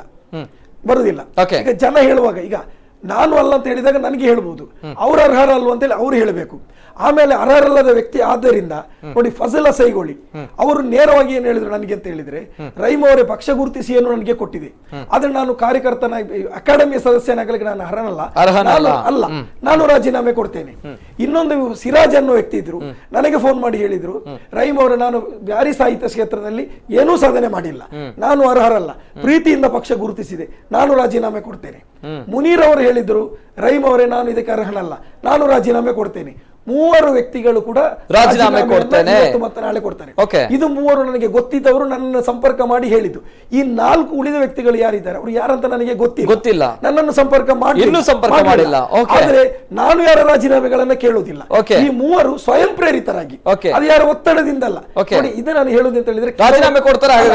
ಕೆಲವೊಮ್ಮೆ ಏನಾಗಿದೆ ಅಂತ ಹೇಳಿ ನಮ್ಮ ನಾಯಕರಿಗೆ ಇವರು 3 ಬ್ಯಾರಿಗಳು, ಅದರಿಂದ ಇವರು ಮಾಡಿದ್ದಾರೆ ಅಂತ ಹೇಳಿ ಭಾವಿಸಿರಬಹುದು, ಅಥವಾ ಅವರ ಬಗ್ಗೆ ಯಾರಾದರೂ ಶಿಫಾರಸು ಮಾಡುವ ಕಾಟಾಚಾರಕ್ಕೋಸ್ಕರ ಹಾಕ್ತಾ ಇರುವಂತದ್ದು. ಯಾರೋ ಒಬ್ರು ಸಿಕ್ಕಿದ್ರು ನಮ್ಮ ಪಕ್ಷದಲ್ಲಿ ಇವರು ಹೆಸರು ಕೊಟ್ಬಿಡುವ ಸದಸ್ಯತ್ವ ಅನ್ನುವಂಥದ್ದು, ಅದರ ಭಾಷೆಯ ಮೇಲಿರುವಂತಹ ಸಾಹಿತ್ಯದ ಮೇಲಿರುವಂತಹ ಒಂದು ಒಲವಿನಿಂದ ಅಲ್ಲ, ಅದ್ರ ಮೇಲೆ ಇರುವಂತಹ ಕಾಳಜಿಯಿಂದ ಅಲ್ಲ ಅಲ್ವಾ? ಅಲ್ಲ, ತಾವೇ ಹೇಳ್ತಾ ಇದ್ರಲ್ಲ ರಹೀಂ ಉಚ್ಚಿಲ್ ಅವರೇ, ಎಲ್ಲ ಒಂದ್ ಕಡೆ ಗೊತ್ತಾ ಇಲ್ಲ ಅವರು ಬಿಜೆಪಿ ಪಾರ್ಟಿಯಲ್ಲಿ ಇದ್ದಾರೆ ಅದಕ್ಕೋಸ್ಕರ ಕೊಟ್ರ ಅಂತ ಹೇಳಿ ಅಲ್ವಾ? ನಾನು ಹೇಳ್ತೇನೆ. ಎಸ್, ಏನ್ ಸಂದೇಶ ಕೊಡುತ್ತೆ ಇದು ಹಾಗಾದ್ರೆ? ಸಾಧನೆ ಮಾಡಿದವರು, ಸಾಹಿತ್ಯ ಕ್ಷೇತ್ರದಲ್ಲಿ ಸಾಧನೆ ಮಾಡಿದವರು, ಅನೇಕ ಕೆಲಸಗಳನ್ನು ಮಾಡಿದವರು ಏನಾಗುತ್ತೆ ನೋಡಿ. ಅಲ್ಲಿ ಇನ್ನೂ ಆಗಿದೆ, ಒಟ್ಟು 14 ಮಂದಿ ಸದಸ್ಯರು, ಅದರಲ್ಲಿ ಈಗ ಆಗಿರುವಂತದ್ದು ಎಷ್ಟು 6-7 ಮಂದಿ ಆಗಿದ್ದಾರೆ. ಇನ್ನು 7 ಮಂದಿಗೆ ಬೆಂಗಳೂರಿಂದ ಆಗಬೇಕು, ಚಿಕ್ಕಮಗಳೂರಿಂದ ಆಗಬೇಕು, ಮೈಸೂರಿಂದ ಆಗಬೇಕು, ಬೇರೆ ಬೇರೆ ಕಡೆಗಳಿಂದ ಆಗಬೇಕು. ಇದು ಯಾವುದೇ ಒಂದು ಜಿಲ್ಲಾ ಸಮಿತಿ ಅಲ್ಲ, ಇದು ರಾಜ್ಯ ಸಮಿತಿ. ಇದಕ್ಕೆ ಈ ಅಕಾಡೆಮಿ ಅಂತ ಹೇಳಿದ್ರೆ ಒಂದು ನಿಗಮ ಮಂಡಳಿಗಿಂತಲೂ ವಿಶೇಷವಾದಂತ ಒಂದು ಒಂದು ಇದಿರುವಂತದ್ದು, ಏನು ಹೇಳುದು, ಅಟೋನಮಸ್ ಬಾಡಿ ಇದು, ಗೊತ್ತೈತಲ್ಲ ಅಂತ ಒಂದು ವಿಷಯ ಇರುವುದು. ಕಲೆ ಸಾಹಿತ್ಯ ಸಂಸ್ಕೃತಿಯ ವಿಚಾರಗಳು ಬರುವಂತದ್ದು. ಇದಕ್ಕೆ ಆದಂತ ಒಂದು ಗೌರವಗಳು ಈ ಅಕಾಡೆಮಿಗಳಿಗಿದೆ. ಅದರಿಂದ ಈಗ ಏನು ಆಯ್ಕೆ ಮಾಡಿರ್ತಾರೆ ಇವ್ರು ಯಾರು ದೇವರಲ್ಲ, ದೇವದೂತರು ಕೂಡ ಅಲ್ಲ, ಮನುಷ್ಯರು. ಏನಾಗುತ್ತೆ ಅಂತ ಹೇಳಿದ್ರೆ ಯಾರೋ ಒಂದು ಬರ್ತಾರೆ, ನಿತಿನ್ ಒಳ್ಳೆಯವರು ತುಳು ಕ್ಷೇತ್ರದಲ್ಲಿ ಸಾಧನೆ ಮಾಡಿದ್ದಾರೆ ಅಂತ ಹೇಳಿದಾಗ ನಾನು ನಂಬಿಕೊಂಡು ನಾನು ಮಾಡ್ತೇನೆ. ನಾಳೆ ವಿರೋಧ ಬಂದಾಗ ಅಲ್ಲ ಅಂತ ಹೇಳಿದಾಗ ಕೈ ಬಿಡುವಂಥದ್ದು. ಅಥವಾ ನಿತಿನ್ಗೆ ಗೊತ್ತಿಲ್ಲದೆ ಆದಂತ ಸಂದರ್ಭ ನಿತಿನ್ ಏನ್ ಹೇಳ್ತಾರೆ, ನಾನು ಅದರಲ್ಲಿ ಮಾಡಿಲ್ಲ, ಇದಕ್ಕೆ ಅರ್ಹ ಅಲ್ಲ ಅಂತ ಹೇಳಿ ಅದನ್ನೇ ಘಟನೆಗಳು ಈ ಮೂವರು ಕೊಟ್ಟಿದ್ದಾರೆ. ಸೊ ಅದರಿಂದಾಗಿ ಈಗ ಎಲ್ಲ ಅಕಾಡೆಮಿಗಳದ್ದು ಕೂಡ ಒಂದು ಪರಿಶೀಲನೆ ಆಗುತ್ತೆ. ಯಾರು ಅದರಲ್ಲಿ ಅನನುಕೂಲ ಇಲ್ಲ ಅಂತೇಳಿ ಮುಂದೆ ಬರ್ತಾರೆ, ಅವರನ್ನು ಕೈ ಬಿಟ್ಟಿದ್ದವರಿಗೆ ಅವಕಾಶಗಳನ್ನು ಕೊಡ್ತಾರೆ. ಈಗ ಮೂವರು ಆಲ್ರೆಡಿ ಮುಂದೆ ಬಂದಿದ್ದಾರೆ ಅಂತ ನಾನೇ ಮಾಧ್ಯಮದಲ್ಲಿ ನನಗೆ ಸಿಕ್ಕಿದ ಮಾಹಿತಿಗಳನ್ನು ನಾನು ಹೇಳಿದ್ದೇನೆ. 4 ಮಂದಿ ಯಾರಂತ ಗೊತ್ತೇ ಇಲ್ಲದಾಗ ನಾನು ಅವರನ್ನು ಅರ್ಹತೆ ಇಲ್ಲದವರು, ಅವರು ಕತೆ ಬರೀಲಿಲ್ಲ, ಸಾಹಿತ್ಯ ಬರೀಲಿಲ್ಲ, ಅವರು ಬ್ಯಾರಿ ಕ್ಷೇತ್ರಕ್ಕೆ ಅವರು ಸಾಧನೆ ಮಾಡಲಿಲ್ಲ, ನಾ ಹೇಳಬೇಕಾಗಿಲ್ಲ. ಈಗ ನಾನು ಒಂದೇ ಹೆಸರು ಹೇಳಿದೆ, ಯಾರು ಹಿಂದಿನ ಅಕಾಡೆಮಿಯಲ್ಲಿ ನಮ್ಮ ಸರ್ಕಾರ ಮಾಡಿದಂತ ಯಾರು ಸುಶೀಲ ಅವರು ಡಾಕ್ಟರೇಟ್ ಪಡೆದಿದ್ದೇ ಬ್ಯಾರಿ ಕ್ಷೇತ್ರದಲ್ಲಿ. ಇನ್ನು ನಾನು ಹೇಳ್ತೇನೆ, ಹಾಕಬಹುದಿತ್ತು ಮುಸ್ಲಿಂ ಅಲ್ಲದ ವ್ಯಕ್ತಿಗಳನ್ನು ಯಾರನ್ನು ಹಾಕಬಹುದಿತ್ತು ಅನ್ನೋ ಸಲಹೆಗಳನ್ನ ನಾನು ಕೊಡ್ತೇನೆ.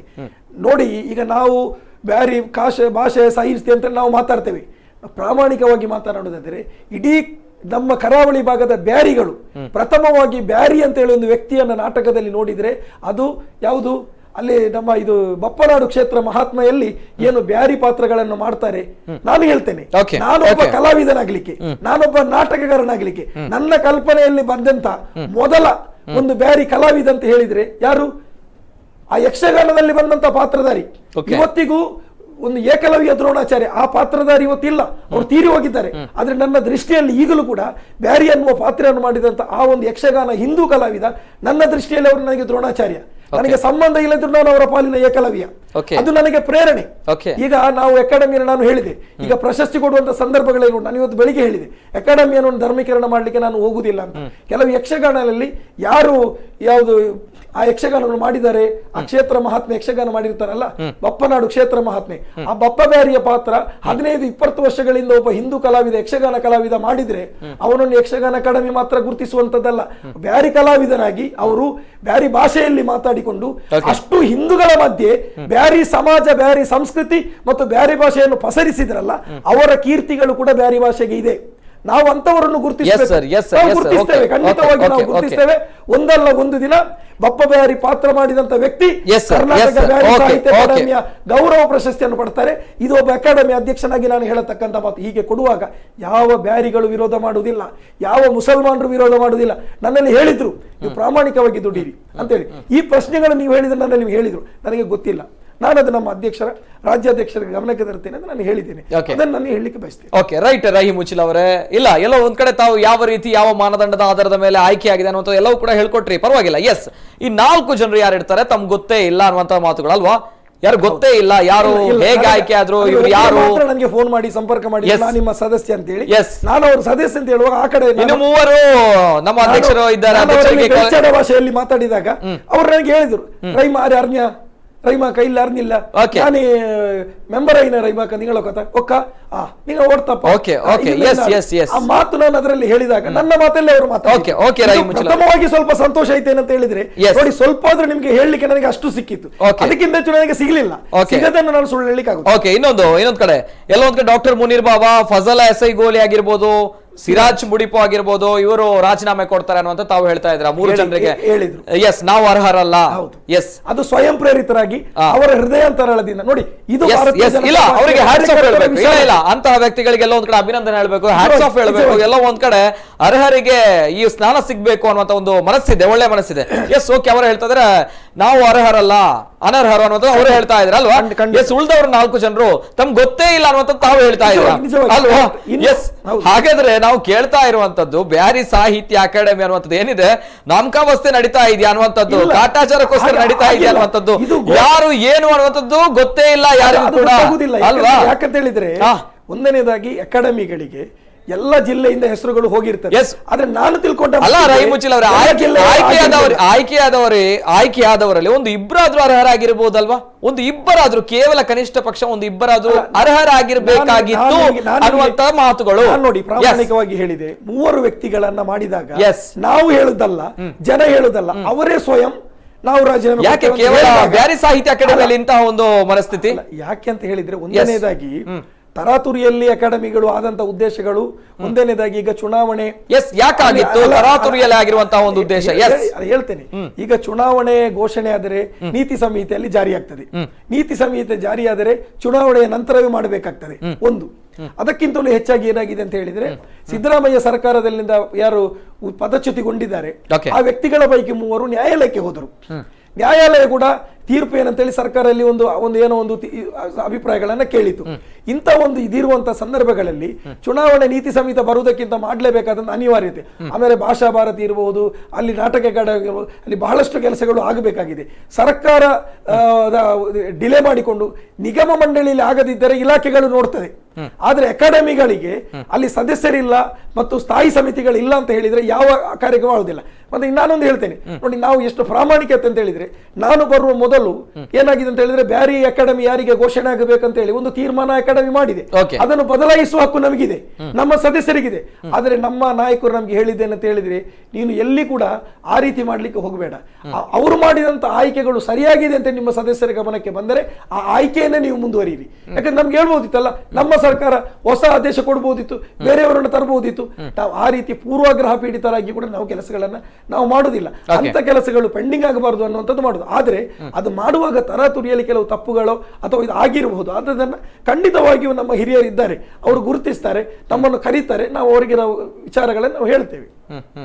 ಓಕೆ, ಎಲ್ಲೋ ಒಂದ್ ಕಡೆ ಇನ್ನೊಂದು ಆಪಾದನೆ ಇದೆ. ಈ ಬ್ಯಾರಿ ಸಾಹಿತ್ಯ ಅಕಾಡೆಮಿ ಅಧ್ಯಕ್ಷಗಿರಿಯಲ್ಲಿ ತಾವಿದ್ದೀರಾ, ಸದಸ್ಯರನ್ನ ಆಯ್ಕೆ ಮಾಡುವಾಗ ಎಲ್ಲೋ ಒಂದ್ ಕಡೆ ಉಡುಪಿ ನೋಡ್ತಾರೆ, ಅಥವಾ ನಮ್ಮ ದಕ್ಷಿಣ ಕನ್ನಡ ಜಿಲ್ಲೆ ನೋಡ್ತಾರೆ, ಎಲ್ಲವೂ ಕೂಡ ನೋಡ್ತಾರೆ, ಕನ್ಸಿಡರ್ ಮಾಡ್ತಾರೆ ಅನ್ನೋದು. ಆದ್ರೆ ಎಲ್ಲೊಂದ್ ಕಡೆ ಪರ್ಟಿಕ್ಯುಲರ್ ಆಗಿ ಇದು ಕೇವಲ ಒಂದು ಕ್ಷೇತ್ರಕ್ಕೆ ಮಾತ್ರ ಸೀಮಿತ ಆಗಿದೆ. ಏನ್ ಕಾರಣ ಆಗಿರ್ಬೋದು?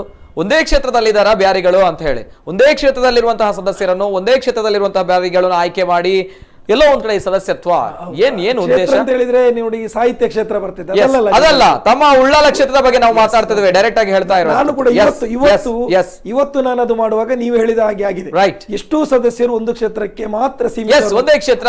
ಹಾಗೆ ನಾವುಗಳು ಬ್ಯಾರಿಗಳಲ್ವಾ? ನಾವು ಉಡುಪಿಯಲ್ಲಿದ್ದೇವೆ, ನಾವು ಸಾಧನೆ ಮಾಡಿದ್ದೇವೆ, ನಾವು ಬೇರೆ ಕ್ಷೇತ್ರದಲ್ಲಿ ಸಾಧನೆ ಮಾಡಿದ್ರೆ ನೋಡುವವರಿಲ್ವಾ, ಕಣ್ಣುಗಳಿಲ್ವಾ ಅನ್ನೋದು ಕೇಳ್ತಾ ಇದ್ದಾರೆ. ಈಗ ಈ ಮಾಹಿತಿ ನಿಮಗೆ ಯಾರು ಕೊಟ್ಟಿದ್ದಾರೆ ಗೊತ್ತಿಲ್ಲ, ಆದ್ರೆ ನೀವು ಹೇಳಿದ ಮಾಹಿತಿಗಳಲ್ಲ ಸ್ವಾಮಿ, ಕಣ್ಣುಗಳಿವೆ, ಕಾಣ್ತಾ ಇದೆ, ಎಲ್ಲವೂ ಕೂಡ ನೋಡ್ತಾ ಇದ್ದೇವೆ ನಾವು, ಹೊರಗಿನ ಜನತೆ ಅಲ್ವಾ? ಅದು ಆಗಬಾರ್ದಿತ್ತು, ಅದು ಆಗಿದೆ.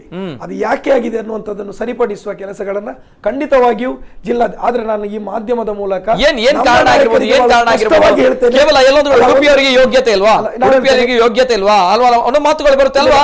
ಅಲ್ಲಲ್ಲ, ಈಗ ಹೇಳಾದ್ಮೇಲೆ ಇನ್ನೂ 7 ತೆಗಿಬೇಕು. ಆಮೇಲೆ ಇದರಲ್ಲಿ 2 ಜನ ರಾಜೀನಾಮೆ ಕೊಟ್ಟಿದಾಗ 10 ಆಗುತ್ತೆ. ಈ 10ಗಳು ತೆಗೆಯುವಾಗ ಎಲ್ಲ ಮಾನದಂಡ, ಈಗ ನನ್ನ ಸಲಹೆ ಕೇಳಿ ಮಾಡಿದ್ರೆ, ಆ ಸಲಹೆಯಲ್ಲಿ ತಪ್ಪಿದ್ರೆ ಅದಕ್ಕೆ ನಾನು ಹೊಣೆ ಆಗ್ತೇನೆ. ಅಥವಾ ನನ್ನ ಗಮನಕ್ಕೆ ಬಂದು ಮಾಡಿದಾಗ ಕೂಡ ಆಗುತ್ತೆ. ನನ್ನ ಗಮನಕ್ಕೆ ನನ್ನನ್ನೇ ಅವರು ಗಣನೆಗೆ ತಗೊಳ್ಳಿ, ಗಣನೆಗೆ ಅಲ್ಲ, ನನ್ನನ್ನು ಕೂಡ ನಾನು ಅಪ್ಲಿಕೇಶನ್ ಹಾಕಿಲ್ಲ, ನನ್ನನ್ನು ಕೂಡ ಅರಿತುಕೊಂಡು ನೋಡಿಕೊಂಡು ನನ್ನ ಕೆಲಸಗಳನ್ನು ಪಕ್ಷ ಅವರಿಗೆ ಕೊಟ್ಟಿದ್ದಾರೆ. ಇದನ್ನು ಮಾಡಿ ನಾನು ಈ ಬಾರಿ ಬೇರೆ ನಿಗಮ ಮಂಡಳಿಗೆ ನನ್ನ ಪ್ರಯತ್ನ ಅಂದ್ರೆ ಕೊಟ್ಟರೆ ಆಗಬಹುದು ಅಂತ ಹೇಳಿ ನಾನು ಹೇಳಿದೆ. ಅದ್ರ ಅಪ್ಲಿಕೇಶನ್ ಇಲ್ಲಿ ಹಾಕುವುದಿಲ್ಲ ಅಂತ ಹೇಳಿದ್ದೇನೆ, ಹಾಕಿಲ್ಲ. ನಮ್ಮ ಪಕ್ಷ ಏನಂತ ಹೇಳಿದ್ರೆ, ಇನ್ಫ್ಲೂಯೆನ್ಸ್ ಮಾಡಿಕೊಂಡು ಹೋದ್ರೆ ನಳಿನ್ ಕುಮಾರ್ ಕಟೀಲ್ ಎಷ್ಟೋ ಬಾರಿ ಹೇಳಿದ್ದಾರೆ, ಎಲ್ಲಿ ಒಂದು ಸಂಘದ ಒಂದು ಪ್ರಧಾನ ಕಾರ್ಯದರ್ಶಿ ವ್ಯಕ್ತಿಯನ್ನ ಸಂಸದರು ಮಾಡಿದ್ರು, ರಾಜ್ಯಾಧ್ಯಕ್ಷರಾಗಿ ಮಾಡಿದ್ರು ಅಂತ. ಎಷ್ಟೋ ಜನ ಶಾಸಕರೆಲ್ಲ ನೀವು ನೋಡಿದ್ರೆ ಅವರು 10 ವರ್ಷದ ಮುಂದೆ ಸಾಮಾನ್ಯ ಕಾರ್ಯಕರ್ತರಾಗಿದ್ರು. ಇದು ನಮ್ಮಲ್ಲಿ ಮಾತ್ರ ಸಾಧ್ಯ. ನಾನು ಕೂಡ ಸಾಮಾನ್ಯ ಕಾರ್ಯಕರ್ತ, ನನ್ನ ಪ್ರತಿಭೆ ದೊಡ್ಡ ಮಟ್ಟದಲ್ಲಿ ಬೆಳೆದವರು ಕೂಡ ನೆಲ ಕಚ್ಚಿದವರನ್ನ ನಾವು ಕೂಡ ನೋಡಿದ್ದೇವೆ. ನಮ್ಮ ಪಕ್ಷದಲ್ಲೂ ಕೂಡ ದೊಡ್ಡ ಮಟ್ಟದಲ್ಲಿ ಬೆಳೆದವರು ನೆಲ ಕಚ್ಚಿದವರನ್ನು ಕೂಡ ನಾವು ನೋಡಿದ್ದೇವೆ. ಅದು ಮಾತ್ರ ನಮ್ಮ ಒಂದು ವೈಶಿಷ್ಟ್ಯ. ಇದು ಬೇರೆ ಪಕ್ಷದಲ್ಲಿ ನೋಡ್ಲಿಕ್ಕೆ ಸಾಧ್ಯ ಇಲ್ಲ. ಬೇರೆ ಪಕ್ಷದಲ್ಲಿ ಅಜ್ಜರ ನಂತರ ತಂದೆ, ತಂದೆ ನಂತರ ಮಗನ ನಂತರ ಈ ರೀತಿ ಬರುವಂತದ್ದು. ನಮ್ಮಲ್ಲಿ ಅದಿಲ್ಲ. ನಾಳೆ ದಿವಸ ಯಾರೇ ಆಗಿದ್ರು ನಾವು ಅವರ ಹಿಂದೆ ನಿಂತು ನಾವು ನೋಡ್ಬೇಕಾಗ್ತದೆ. ಇದು ನಮ್ಗೆ ಪಕ್ಷ ಕಲಿಸಿಕೊಟ್ಟಂತ ಒಂದು ಸಿದ್ಧಾಂತ. ಪಕ್ಷ ಮೊದಲು, ದೇಶ ಮೊದಲು, ಆ ನಂತರ ಪಕ್ಷ, ನಂತರ ವ್ಯಕ್ತಿ ಅನ್ನತಕ್ಕಂಥ ಸಿದ್ಧಾಂತ ನಾವು ಕಲಿತಿದ್ರೆ ಅದು ನಮ್ಮ ಪಕ್ಷ, ನಮ್ಮ ಸಂಘ. ಓಕೆ, ರಹಿಮುಚ್ಚಿಲ್ ಅವರು ಅಟ್ ದ ಸೇಮ್ ಟೈಮ್ ಅನೇಕ ಬ್ಯಾರಿಗಳಲ್ಲಿ ಸಾಹಿತಿಗಳಿದ್ದಾರೆ, ಕವಿಗಳಿದ್ದಾರೆ, ಸಾಧನೆ ಮಾಡಿರುವಂತದ್ದು ಸಾಹಿತ್ಯ ಕ್ಷೇತ್ರದಲ್ಲಿ ತಾವು ನೋಡಿದಿರ ಅಲ್ವಾ? ಯಾರಿಲ್ಲ ಅಂತ ಹೇಳುವಾಗ ರಹಿಮುಚ್ಚಿಲ್ ಅವರಿಗೆ ಈ ರಿಯಾಕ್ಷನ್ ಬಂದಾಗ ಈ ಒಂದು ನೋಟಿಸ್ ಬರುತ್ತೆ, ಏನಾಗುತ್ತೆ? ಅಲ್ಲಲ್ಲ, ಈಗ ಖಂಡಿತವಾಗಿಯೂ ಪಕ್ಷದ ಕಾರ್ಯಕರ್ತನಾಗಬೇಕಂತೇಳಿಲ್ಲ. ಆದ್ರೆ ಏನಾಗಿದೆ, ಭಾಷೆ, ಕಲೆ, ಸಾಹಿತ್ಯ, ಸಂಸ್ಕೃತಿ ಎಲ್ಲ ದುಡಿದಿದ್ದಾರೆ, ಅವರಿಗೆ ನಾವು ಮನೆ ಕೊಡಬೇಕು, ಹಾಕ್ಲೇಬೇಕು, ಅವರು ನಾವು ಗೌರವಿಸಬೇಕು. ಆ ಪ್ರಾಮಾಣಿಕ ಕೆಲಸ ಬ್ಯಾರಿ ಅಕಾಡೆಮಿಯಿಂದ ಮುಂದಕ್ಕೆ ಆಗ್ತದೆ ಖಂಡಿತವಾಗಿ. ಈಗ ಆದದ್ದೇ ಎಲ್ಲವೂ ಪೂರ್ಣ ಅಂತೇಳಿ ಅಲ್ಲ, ಅದರಿಂದಾಗಿ ಪೂರ್ಣ ಪ್ರಮಾಣದ ಬಹುಶಃ ಒಂದು ಮುಂದಿನ ತಿಂಗಳಲ್ಲಿ ನೀವು ಯಾವ ರೀತಿ ಸಲಹೆ ಕೊಟ್ಟಿದ್ದೀರಿ, ಜನ ಯಾವ ರೀತಿ ಸಲಹೆ ಕೊಟ್ಟಿದ್ದಾರೆ, ಪತ್ರಿಕೆ ಮಾಧ್ಯಮಗಳು ಏನು ಟೀಕೆ ಮಾಡಿದೆ ಅದನ್ನು ನಾನು ಆರೋಗ್ಯಪೂರ್ಣ ಟೀಕೆ ಅಂತ ನಾನು ಹೇಳ್ತೇನೆ. ಯಾಕಂದ್ರೆ ಒಂದು ವಿಷಯ ಸತ್ಯ ಆದಾಗ ಆ ಸತ್ಯವನ್ನು ಯಾವುದೇ ಪತ್ರಿಕೆಗಳು ಹೇಳಿದಾಗ ಪ್ರಾಮಾಣಿಕವಾಗಿ ನಾವು ಒಪ್ಪಬೇಕು, ನಾವು ಅದನ್ನು ಒಪ್ಪಿದ್ದೇವೆ, ಖಂಡಿತವಾಗಿ ಸರಿಪಡಿಸ್ತೇವೆ. ಏನೆಲ್ಲ ಕೆಲಸ ಮಾಡುತ್ತೆ ಬ್ಯಾರಿ ಸಾಹಿತ್ಯ ಅಕಾಡೆಮಿ? ಇದರಲ್ಲಿ ಪ್ರತಿ ವರ್ಷ ಪ್ರಶಸ್ತಿಗಳು ಕೊಡುವಂಥದ್ದು, ಒಂದು ವ್ಯಕ್ತಿಗೆ 50,000 ನಗದು ಇರ್ತದೆ, ಪ್ರಶಸ್ತಿ ಪ್ರದಾನ ಸಮಾರಂಭಗಳಿರ್ತದೆ. ಆಮೇಲೆ ಬ್ಯಾರಿ ಭಾಷೆ, ಕಲೆ, ಸಾಹಿತ್ಯ, ಸಂಸ್ಕೃತಿಗೆ ಮಾಡಿದಂತಹ ಕಮ್ಮಟಗಳಿರ್ಬೋದು, ಪ್ರಬಂಧಗಳಿರ್ಬೋದು, ಇಂಥದ್ದೆಲ್ಲ ಬಹಳಷ್ಟು ಕಾರ್ಯಕ್ರಮಗಳು, ವಿಚಾರ ಸಂಕಿರಣಗಳಿರಬಹುದು. ಆಮೇಲೆ ಪುಸ್ತಕಗಳು ಯಾರಾದರೂ ಪ್ರಕಟಣೆ ಮಾಡೋದು ಅದಕ್ಕೆ ಅವಕಾಶಗಳಿದೆ, ಸಾಕ್ಷ್ಯಚಿತ್ರಗಳ ನಿರ್ಮಾಣ ಮಾಡೋದ್ರಲ್ಲಿ ಅವಕಾಶಗಳಿದೆ. ಒಟ್ಟು ಕಲೆ, ಸಾಹಿತ್ಯ, ಸಂಸ್ಕೃತಿಗೆ ಸಂಬಂಧಪಟ್ಟ ಎಲ್ಲವೂ ಕಾರ್ಯಕ್ರಮಗಳಿದೆ. ಅದಕ್ಕೆ ಸಮ್ಮೇಳನಗಳನ್ನು ಮಾಡಬಹುದು, ಸಾಹಿತ್ಯ ಸಮ್ಮೇಳನಗಳ ತಾಲೂಕು ಮಟ್ಟದಲ್ಲಿ, ಜಿಲ್ಲಾ ಮಟ್ಟದಲ್ಲಿ, ರಾಜ್ಯ ಮಟ್ಟದಲ್ಲಿ, ಅಂತಾರಾಷ್ಟ್ರೀಯ ಮಟ್ಟದ ಸಮ್ಮೇಳನಗಳನ್ನು ಕೂಡ ಮಾಡಬಹುದು. ಇದೆಲ್ಲ ಇದೆ. ಆದರೆ ನಾನು ಸ್ವಲ್ಪ ವಿಶೇಷವಾಗಿ ಈಗೇನಾಗಿದೆ, ಈಗ ತುಳು ಮತ್ತು ಕೊಂಕಣಿ ಏನಾಗಿದೆ ಶಾಲೆಯಲ್ಲಿ ಕಲಿಕೆ ಮಾಡತಕ್ಕ, ಈಗ 6ನೇ ತರಗತಿಯಿಂದ ಆರಂಭ ಮಾಡಿ 10ನೇ ತರಗತಿಯ ತನಕ ಆಸಕ್ತರಿಗೆ ಅದರಲ್ಲಿ ಬಲವಂತ ಇಲ್ಲ, ಯಾರಾದರೂ ಒಂದು ಐಚ್ಛಿಕ ವಿಷಯವಾಗಿ ಅದನ್ನು ತಗೊಳ್ಳುವುದಾದ್ರೆ ಬ್ಯಾರಿ ಭಾಷೆಯಲ್ಲಿ ಅವರಿಗೆ ಏನು ಅಂತೇಳಿ ಕಲಿಸುವಂತ ಒಂದು ವಿಚಾರಗಳು, ವ್ಯಾಕರಣ ಇಂಥದ್ದಲ್ಲ, ಇದರದೆಲ್ಲ ಪುಸ್ತಕಗಳು ಈಗಾಗಲೇ ಸಿದ್ಧವಾಗಿದೆ. ನಾನು ಇವತ್ತು ಪ್ರೊಫೆಸರ್ ಎ.ಬಿ. ನಾವಡ್ರ ಅಂತ ವ್ಯಕ್ತಿಗಳ ಹತ್ರ ನಾನು ಮಾತಾಡಿದೆ. ನಾನು ಹೇಳಿದೆ, ಸರ್ ಇದಕ್ಕೆ ನಿಮ್ಮ ಸಹಕಾರಗಳು ಬೇಕು, ಎಲ್ಲ ಹಿರಿಯರ ಮಾರ್ಗದರ್ಶನಗಳನ್ನು ನಾವು ಪ್ರೊಫೆಸರ್ ಬಿ.ಎಂ. ಇಸ್ಲಗೌಡ ಅವರು ಇದ್ದಾರೆ, ಅಂತ ಎಲ್ಲ ಹಿರಿಯರ ಮಾರ್ಗದರ್ಶನ ನಾವು ಪಡೆದುಕೊಂಡು ನಾವು ಖಂಡಿತವಾಗಿ ಒಂದು ಒಳ್ಳೆ ರೀತಿಯಲ್ಲಿ ಬಿ.ಎ. ಮೊಹಮ್ಮದ್ ಅಲ್ಲಿ ಇರ್ಬೋದು, ಹಿಂದೆ ಎಲ್ಲ ಇದು ಹಿಂದಿನ ಅಧ್ಯಕ್ಷರುಗಳಿರ್ಬೋದು, ಎಲ್ಲರನ್ನು ವಿಶ್ವಾಸ ಆ ರೀತಿ ಮಾಡಬಹುದು ಅಂತೇಳಿ. ಎರಡನೇದಾಗಿ ನನಗೆ ನಮ್ಮ ಒಂದು ಕನಸು ಬ್ಯಾರಿ ಭವನ ನಿರ್ಮಾಣ ಆಗಬೇಕು. ಬ್ಯಾರಿ ಭವನ ಅಂತ ಹೇಳಿದ ತಕ್ಷಣ ಯಾರಿಗೂ ಇದು ಬರಬಾರದು, ಇದು ಮುಸಲ್ಮಾನರ ಒಂದು ಸಾಂಸ್ಕೃತಿಕ ಕೇಂದ್ರ ಅಂತ. ಖಂಡಿತವಾಗಿಯೂ ಅಲ್ಲ, ಅಲ್ಲಿ ಧಾರ್ಮಿಕ ಕಾರ್ಯಕ್ರಮಗಳಿಗೆ ಅವಕಾಶ ಇಲ್ಲ, ಸಾಂಸ್ಕೃತಿಕ ಕಾರ್ಯಕ್ರಮಗಳಿಗೆ ಅವಕಾಶ. ಅದು ನಮ್ಮ ಅಕಾಡೆಮಿಯ ಕಾರ್ಯಕ್ರಮಗಳು ಬಿಡುವಿದ್ದಂತ ಅಲ್ಲಿ ತುಳುವಿನವರು ಮಾಡ್ಬೋದು, ಕೊಂಕಣಿಯವರು ಮಾಡ್ಬೋದು, ಯಾರು ಮಾಡ್ಬೋದು. ಆದರೆ ಯಾವುದೇ ಸಮಾಜೋತ್ಸವ, ಯಾವುದೇ ಧಾರ್ಮಿಕ, ಯಾವುದೇ ಧರ್ಮಕ್ಕೆ ಸಂಬಂಧಪಟ್ಟದಲ್ಲಿ, ಯಾಕಂದ್ರೆ ಇದು ಕನ್ನಡ ಸಂಸ್ಕೃತಿ ಅಧೀನದಲ್ಲಿರುವಂತ ಒಂದು ಇದಾಗಿರುತ್ತೆ. ಸೊ ಅದನ್ನೊಂದು ಪೂರ್ತಿ ಮಾಡಬೇಕಂತ ಇದೆ. ಅದಕ್ಕೆ ಈಗ ನೀರು ಮಾರ್ಗದ ಹತ್ರ ಒಂದು 25 ಎಕರೆ ಸ್ಥಳ ಏನು 25 ಸೆನ್ಸ್ ಏನೋ ಒಂದು ಸ್ಥಳ ಸಿಕ್ಕಿದೆ. ಬೇರೆ ಕಡೆ ನಾವು ಹುಡುಕಾಟದಲ್ಲಿದ್ದೇವೆ, ಅದು ನಾವು ಮಾಡ್ತೇವೆ. ಇನ್ನು ಮಂಗಳೂರು ವಿಶ್ವವಿದ್ಯಾಲಯದಲ್ಲಿ ಬ್ಯಾರಿ ಅಧ್ಯಯನ ಪೀಠ ಬೇಕು ಅಂತ ನನ್ನ ಹಿಂದಿನ ಕಲ್ಪನೆ, ನಾನು ಅದನ್ನು ಆರಂಭ ಮಾಡಿದ್ದೆ. ಸರ್ಕಾರಗಳು ಕೊಟ್ಟಿದೆ, ಕಳೆದ ಸರ್ಕಾರಕ್ಕೆ 60 ಲಕ್ಷ ರೂಪಾಯಿ ಇಟ್ಟಿದೆ, ಅದು ಸಾಕಾಗುವುದಿಲ್ಲ. ಅದಕ್ಕೆ ಇನ್ನೂ 1 ಕೋಟಿ ರೂಪಾಯಿ ಇದ್ದರೆ ಆ ಬ್ಯಾರಿ ಅಧ್ಯಯನ ಪೀಠದಲ್ಲಿ ಬಹಳ ಒಳ್ಳೆಯ ಅಧ್ಯಯನ ಮಾಡಲಿಕ್ಕೆ ಮಂಗಳೂರು ವಿಶ್ವವಿದ್ಯಾಲಯ ಇದಕ್ಕೆ ಸಾಕಾಗಿ ನಮ್ಮ ಸರ್ಕಾರದಿಂದ ತೆಗೆಸಿಕೊಡತಕ್ಕಂಥ ನಿಟ್ಟಿನಲ್ಲಿ. ಆಮೇಲೆ ನೋಡಿ, ಒಂದು ನಿಮಿಷ ಹೇಳಿದ್ರೆ ನಾನು ಇದನ್ನು ಸ್ವಲ್ಪ ಉಪಯೋಗ ಮಾಡ್ತೇನೆ, 2 ನಿಮಿಷ ಹೆಚ್ಚು ತಗೊಳ್ಳಲ್ಲ. ಈಗ ಇನ್ನೊಂದು ಹೇಳಿದ್ರೆ ನೋಡಿ, ವೃದ್ಧ ಮತ್ತು ಬಾಲಮ ಇದು ಎಂತ ಈ ಅಶಕ್ತ ಕಲಾವಿದರಿದ್ದಾರೆ, ಅವರಿಗೆಲ್ಲ 65 ವರ್ಷ ಆದ್ರೆ ಅವರಿಗೆ ಇದು ಯಾವುದು ಗೌರವಧನ ಪ್ರತಿ ಮಾಸ ಅವರಿಗೆ ಮಾಸಾಶನ ಅಂತೇಳಿ ಅವರಿಗೆ ಸಿಗ್ತದೆ. ಅದು ಏನಾಗಿದೆ ಅಂತ ಹೇಳಿದ್ರೆ, ಬ್ಯಾರಿ ಭಾಷೆಯಲ್ಲಿ ಬ್ಯಾರಿ ಸಾಹಿತ್ಯದಲ್ಲಿರುವಂತಹ ಹಿರಿಯರಿಗೆ ಗೊತ್ತಿದೆ, ಆದ್ರೆ ಅವರಿಗೆ ಅದನ್ನು ತಿಳಿಸುವಂತ ಕೆಲಸಗಳು ಆಗಿಲ್ಲ. ನಾವು ಅಕಾಡೆಮಿ ಸದಸ್ಯರಿಗೆ ನನ್ನ ದೃಷ್ಟಿಯಲ್ಲಿ ನಾನು ಸಮೇತ ಅಂತವರನ್ನು ಗುರುತಿಸಿ ಅವರ ಮನೆಗೆ ಹೋಗಿ ಅಪ್ಲಿಕೇಶನ್ ತುಂಬಿ ಅವರಿಗೆ ತಿಂಗಳು ಹಣ ಏನಾದ್ರು ಬಂದ್ರೆ ಅವರು ನಮ್ಮನ್ನು ನೆನೆಸ್ತಾರೆ. ನಾವೊಂದು ಹಿರಿಯ ಆಮೇಲೆ ಈ ಪ್ರತಿ ಗ್ರಾಮದಲ್ಲಿ ದಫ್ ಅನ್ನುವಂಥ ಸಂಸ್ಕೃತಿ ಇವತ್ತು ಬ್ಯಾರಿ ಸಂಸ್ಕೃತಿ, ಅದರಲ್ಲಿ ಹಿಂದಿನಿಂದ ದಫು ಬಾರಿಸುವವರು ಅವರೆಲ್ಲರೂ ಕಲಾವಿದರಾಗಿರ್ತಾರೆ, ಆದ್ರೆ ಅವರನ್ನು ಕೇಳುವವರಿಲ್ಲ, ನೋಡುವವರಿಲ್ಲ. ಶ್ರೀಮಂತರು ಬರ್ತಾರೆ, ಇದು ಮಾಡ್ತಾರೆ, ಅದು ಬರಬಾರದು. ಅವರನ್ನು ಅಂತ ಬಡ ಕಲಾವಿದರನ್ನು ಗುರುತಿಸುವಂತಹ ಕೆಲಸಗಳು, ಅವರೆಲ್ಲರ ಹೆಸರು ಕೇಳಿಕೊಂಡು ಡೈರಿ ಮಾಡತಕ್ಕಂಥದ್ದು, ಪರಸ್ಪರ ಕಲಾವಿದರು ಈ ರೀತಿ ಒಂದು ಯಾರು ನಿಜವಾದ ಪ್ರತಿಭೆಗಳಿದ್ದಾರೆ ಅವರಿಗೆ ಪುರಸ್ಕಾರ ಕೊಡತಕ್ಕಂಥದ್ದು, ಗೌರವಿಸತಕ್ಕದ್ದು, ಇಂಥ ಬಹಳಷ್ಟು ಯೋಜನೆಗಳು ನನ್ನಲ್ಲಿ ಇದೆ. ಮಾಡ್ತೀರಾ ಅಂತ? ಎಸ್ ಸರ್, ಬಿಫೋರ್ ದಟ್ ಬರ್ತೀನಿ, ಒಬ್ರು ಕಾಲರ್ ಇದ್ದಾರೆ, ಸಾಮಾಜಿಕ ಕಾರ್ಯಕರ್ತರಾಗಿರುವಂತಹ ದೀಪು ಶೆಟ್ಟಿಗರ್ ಅವರು ಕರೆ ಮಾಡಿದ್ದಾರೆ. ಸರ್ ನಮಸ್ತೆ. ನಮಸ್ತೆ. ಧ್ವನಿ ಕೇಳ್ತಾ ಇದೆಯಾ ದೀಪು ಅವರೇ? ಕೇಳ್ತಿದೆ. ಎಸ್ ದೀಪು ಅವರೇ, ಮಾತಾಡಿ ಏನ್ ಹೇಳ್ತೀರಾ? ಎಸ್, ರಹೀಂ ಉಚ್ಚಿಲ್ ಅವರು ನಮ್ಮ ಜೊತೆ ಇದ್ದಾರೆ, ಎಲ್ಲೋ ಒಂದ್ ಕಡೆ ಇವರು ಅಧ್ಯಕ್ಷರಾಗಿದ್ದಾರೆ ಅಂತ ಹೇಳುವಾಗ ಪರ ವಿರೋಧವಾಗಿರೋದ್ರಿಂದ ಚರ್ಚೆ ಇದೆ, ಅಂಡ್ ಸದಸ್ಯರಲ್ಲೂ ಕೂಡ ಚರ್ಚೆ ಇದೆ. ಎಸ್, ಏನ್ ಹೇಳ್ತೀರಾ? ಮೊದಲನೇದಾಗಿ ನಾನು ಅವರಿಗೆ ಧನ್ಯವಾದಗಳನ್ನು ಹೇಳ್ತೇನೆ. ಯಾಕಂತ ಹೇಳಿದ್ರೆ ಅವರು ಆಕ್ಚುಲಿ ನಾವು ನೋಡಿದ ಪ್ರಕಾರ ಸಾಮಾನ್ಯ ವ್ಯಕ್ತಿಯಾಗಿ, ಯಾವುದೇ ಪಕ್ಷಕ್ಕಿಲ್ಲದೆ ಸಾಮಾನ್ಯ ವ್ಯಕ್ತಿಯಾಗಿ ನೋಡಿದ ಪ್ರಕಾರ ಅವರು ಪಕ್ಷದ ಪರವಾಗಿ ಪ್ರಾಮಾಣಿಕವಾಗಿ ದುಡಿದಂತ ವ್ಯಕ್ತಿ. ಸೊ ಇಂತ ಒಂದು ಹುದ್ದೆ ಅವರಿಗೆ ಸಿಕ್ಕಿರುವುದು, ಮುಂದೆ ಈ ಹುದ್ದೆಯಲ್ಲಿ ಕೂಡ ಅವರು ಪ್ರಾಮಾಣಿಕವಾಗಿ ಹೋಗ್ತಾರೆ ಎಂಬಂತಹ ಒಂದು ನಂಬಿಕೆ ನನ್ಗಿದೆ. ಯಾಕಂತ ಹೇಳಿದ್ರೆ ಅದು ಅವರ ಮಾತೃಭಾಷೆ ಅಂತ ಬಂದಾಗ ಅದರ ಮೇಲೆ ಒಂದು ಪ್ರೀತಿ ಜಾಸ್ತಿ ಇರ್ತದೆ. ಮತ್ತೆ ಅದರಲ್ಲಿರುವಂತಹ ಯಾವುದೇ ಒಂದು ಭಾಷೆ ಆಗಿರ್ಬೋದು, ಸಾಹಿತ್ಯ ಆಗಿರ್ಬೋದು, ಅದಕ್ಕೆ ಸಂಬಂಧಪಟ್ಟಂತ ಹಲವಾರು ವಿಷಯಗಳಲ್ಲಿ ಸಾಧನೆ ಮಾಡ್ಲಿಕ್ಕೆ ಹೋಗುವವರನ್ನು ಪ್ರೋತ್ಸಾಹ ಕೊಟ್ರೆ ಪ್ರತಿಯೊಬ್ರು ಒಂದು ವಿದ್ಯಾವಂತರಾಗಿ ಹೋಗ್ತಾರೆ, ಯಾವುದೇ ಭಾಷೆ ಆಗಿರ್ಲಿ. ಈಗ ಏನಾಗ್ತಿದೆ, ನಮ್ಮ ಕೋಮು ಭಾವನೆಗಳಿಗೆ ಪ್ರಚೋದನೆ ಕೊಡೋದಕ್ಕಿಂತ ಹೆಚ್ಚಾಗಿ ನಮ್ಮ ಸಾಹಿತ್ಯಗಳಾಗಿರ್ಬೋದು, ಕಲೆಗಳಾಗಿರ್ಬೋದು, ಪ್ರತಿ ಭಾಷೆಯಲ್ಲಿರುವಂತಹ ಒಳ್ಳೆ ಒಳ್ಳೆ ವಿಷಯಗಳನ್ನು ಮುಂದುವರಿಸಿಕೊಂಡು ಹೋದ್ರೆ ಆಗೊಂದು ಒಳ್ಳೆ ರೀತಿಯಲ್ಲಿ ಮುಂದುವರ್ಕೊಂಡು ಹೋಗ್ತದೆ ಸಮಾಜ. ಇಂಥದಕ್ಕೆ ಇವರೊಂದು ಸಾರಥಿಯಾಗಿ ಸಿಕ್ಕಿರೋದು ಒಳ್ಳೇದಾಗಿದೆ. ಯಾಕಂತ ಹೇಳಿದ್ರೆ ಇವರನ್ನು ತುಂಬಾ ಸಮಯದಿಂದ ನಾವು ನೋಡ್ತಾ ಇದ್ದೇವೆ. ಸೊ ಇವರು ಪಾರ್ಟಿಗೆ ಹೇಗೆ ಪ್ರಾಮಾಣಿಕವಾಗಿ ದುಡಿದಿದ್ದಾರ, ಅದೇ ರೀತಿ ಇವರು ಪ್ರಾಮಾಣಿಕವಾಗಿ ಈ ಭಾಷೆಗೂ ದುಡ್ದು ಈ ಬ್ಯಾರಿ ಭಾಷೆಯಲ್ಲಿ ಹಲವಾರು ಕಾದಂಬರಿಗಳಾಗಿರ್ಬೋದು, ಸಾಹಿತ್ಯ ಏನೆಲ್ಲ ಬರ್ತದೆ, ಏನೆಲ್ಲ ಸಾಧಿಸ್ಲಿಕ್ಕಾಗ್ತದೆ ಸಾಧಿಸ್ಬೇಕು. ಮತ್ತೆ ಇದರಲ್ಲಿ ಹಿಂದೂಗಳನ್ನ ಆಯ್ಕೆ ಮಾಡಿದಾರಂತ ಹೇಳಿದ್ರು. ಅವ್ರು ಅದ್ರ ಎಷ್ಟರ ಮಟ್ಟಿಗೆ ಅವರು ಅದಕ್ಕೆ ಯೋಗ್ಯರಂತ ಅದ್ರ ಬಗ್ಗೆ ನಾನು ಹೆಚ್ಚು ಚರ್ಚಿಸ್ಲಿಕ್ಕೆ ಹೋಗಲ್ಲ. ಮುಂದೆ ನಮ್ಮ ಮಂಗಳೂರಿನಲ್ಲಿರುವ ಬ್ಯಾರಿ ಮಾತೃಭಾಷೆ ಮಾತಾಡುವಂತಹ ಅನೇಕ ಮಂದಿ ಏನಾದ್ರೆ ಸಾಧನೆ ಮಾಡಿ ನಂತರ ಬೇರೆಯವರು ತೆಗೆದುಕೊಂಡಂತ ಒಂದು ಆ ಪೋಸ್ಟ್ ಅನ್ನು ಇವರು ತೆಗೆದುಕೊಳ್ಳುವಲ್ಲಿ ಹೋಗ್ಬೇಕು. ಆಗ ಸಾಧನೆಗೊಂದು ನಾವು ಪಟ್ಟ ಶ್ರಮಕ್ಕೆ ಸರಿಯಾಗ್ತದೆ, ಹೊರತು ಇನ್ನೊಬ್ಬರನ್ನು ದೂಷಿಸಿಕೊಂಡು ಹೋಗುದಲ್ಲ. ಈಗ ಇವರಿಗೆ ಅಧಿಕಾರ ಸಿಕ್ಕಿದೆ, ಈಗಲೇ ಇವರ ಬಗ್ಗೆ ಹೇಳಲಿಕ್ಕಾಗಲ್ಲ. ಸೊ ಇವರು ಏನ್ ಸಾಧನೆ ಮಾಡ್ತಾರೆ ಅದಕ್ಕೋಸ್ಕರ ನಾವು ಪ್ರತಿಯೊಬ್ರು ಕೂಡ ಅದಕ್ಕೊಂದು ಸಪೋರ್ಟಿವ್ ಆಗಿ ನಿಲ್ಬೇಕು. ಅಂದ್ರೆ ಇದು ಭಾಷೆಯ ಬಗ್ಗೆ, ಆ ಭಾಷೆ ಗೊತ್ತಿದ್ದವ್ರು ಪ್ರತಿಯೊಬ್ರು ಅದಕ್ಕೆ ಸಪೋರ್ಟಿವ್ ಆಗಿ ನಿಲ್ಲಿ. ಇಲ್ಲದಿದ್ರೆ ಏನಾಗ್ತದೆ ಅಂತ ಹೇಳಿದ್ರೆ ವರ್ಷ ಪೂರ್ತಿ ಅದನ್ನು ದೂಷಿಸಿಕೊಂಡು ಹೋಗುದ್ರಲ್ಲೇ ಸಮಯ ಹೋಗ್ತದೆ. Yes that's true. ಎಸ್ ಇದು ದೀಪು ಅವರ ಮಾತುಗಳು ಅಲ್ವಾ? ಥ್ಯಾಂಕ್ ಯು ದೀಪು ಅವರೇ, ಬಹಳ ಒಳ್ಳೆ ಅಭಿಪ್ರಾಯ ಕೊಟ್ಟರು. ಓಕೆ, ರಹೀಮ್ ಅವರು ಪ್ರಾಮಾಣಿಕವಾದ ಅಭಿಪ್ರಾಯ ಕೊಟ್ರಿ, ತುಂಬಾ ಧನ್ಯವಾದ. ನೀವು ಕೂಡ ಒಂದು ಸಾಮಾಜಿಕ ಕಾರ್ಯಕರ್ತರಾಗಿ ಇವತ್ತು ಮಂಗಳೂರಲ್ಲಿ ಒಂದು ರೀತಿಯಲ್ಲಿ ಹೀರೋ ಆಗಿದ್ದೀರಿ. ಯಾವ ಪಕ್ಷ ಇಲ್ಲ, ಯಾವ ಸಂಘಟನೆ ಇಲ್ಲ, ಯಾವ ಜಾತಿ ಇಲ್ಲ, ಒಂದೇ ಸಂಘಟನೆ ನಿಮ್ಮದೇ, ಪಕ್ಷ ಯಾವುದು ನಿಮ್ಮದೇ, ವ್ಯಕ್ತಿ ಯಾರು ನೀವೇ. ಹಲವು ಮುಖಗಳ ಒಂದು ಪ್ರತಿಭೆ ದೀಪು ಶೆಟ್ಟಿಗಾರ್. ಸಾಮಾಜಿಕ ಜಾಲತಾಣದಲ್ಲಿ ನಂಬರ್ 1 ಆಗಿ ಮಿಂಚ್ತಾ ಇದ್ದೀರಿ. ಎಲ್ಲಿ ಅನ್ಯಾಯ ಕಂಡ್ರೆ ಸಹಿಸುವುದಿಲ್ಲ ಅಂತ ಒಂದು ವ್ಯಕ್ತಿ. ಪ್ರಾಮಾಣಿಕವಾದ ಅಭಿಪ್ರಾಯವನ್ನು ನೀವು ಕೊಟ್ಟಿದ್ದೀರಿ, ಧನ್ಯವಾದ. ಓಕೆ ದೀಪು ಅವರ, ಹಾಗಾದ್ರೆ ಎಲ್ಲೋ ಒಂದ್ ಕಡೆ ರಹೀಮ್ ಅವರ ಆಯ್ಕೆ ಸರಿಯಾಗಿದೆ, ಅರ್ಹರಿಗೆ ಮಣೆ ಹಾಕಿದ್ದಾರೆ ಅಂತ ತಾವು ಹೇಳ್ತಾ ಇದ್ರಿ ಅಲ್ವಾ? ಹೌದು, ನಮ್ಮ ಊರಿನವರು ಜಗಳ ಮಾಡುವುದು ಬೇಡ, ನಮ್ಮ ಊರಿನವರಿಗೆ ಸಿಕ್ಕಿದೆ ಅವರನ್ನು ಅರ್ಥವಾಗಿ ನಿಭಾಯಿಸಿಕೊಂಡು ಕಡೆಗೆ ಗಮನ ಕೊಡೋಣ. ಯಾಕಂದ್ರೆ ನಮ್ಮವರಂತ ಒಂದು ಹೇಳ್ಬಹುದಲ್ಲ ಎಲ್ಲಿಗೂ. ಈಗ ನನ್ಗೆ ಎಲ್ಲಿ ಹೋದ್ರು ಕೂಡ ಹೇಳ್ಬಹುದು, ನಮ್ಮ ಊರಿನ ರೈಮುಚ್ಚಿಲರವರಿಗೆ ಸಿಕ್ಕಿದೆ, ಅವರ ಅಧ್ಯಕ್ಷ.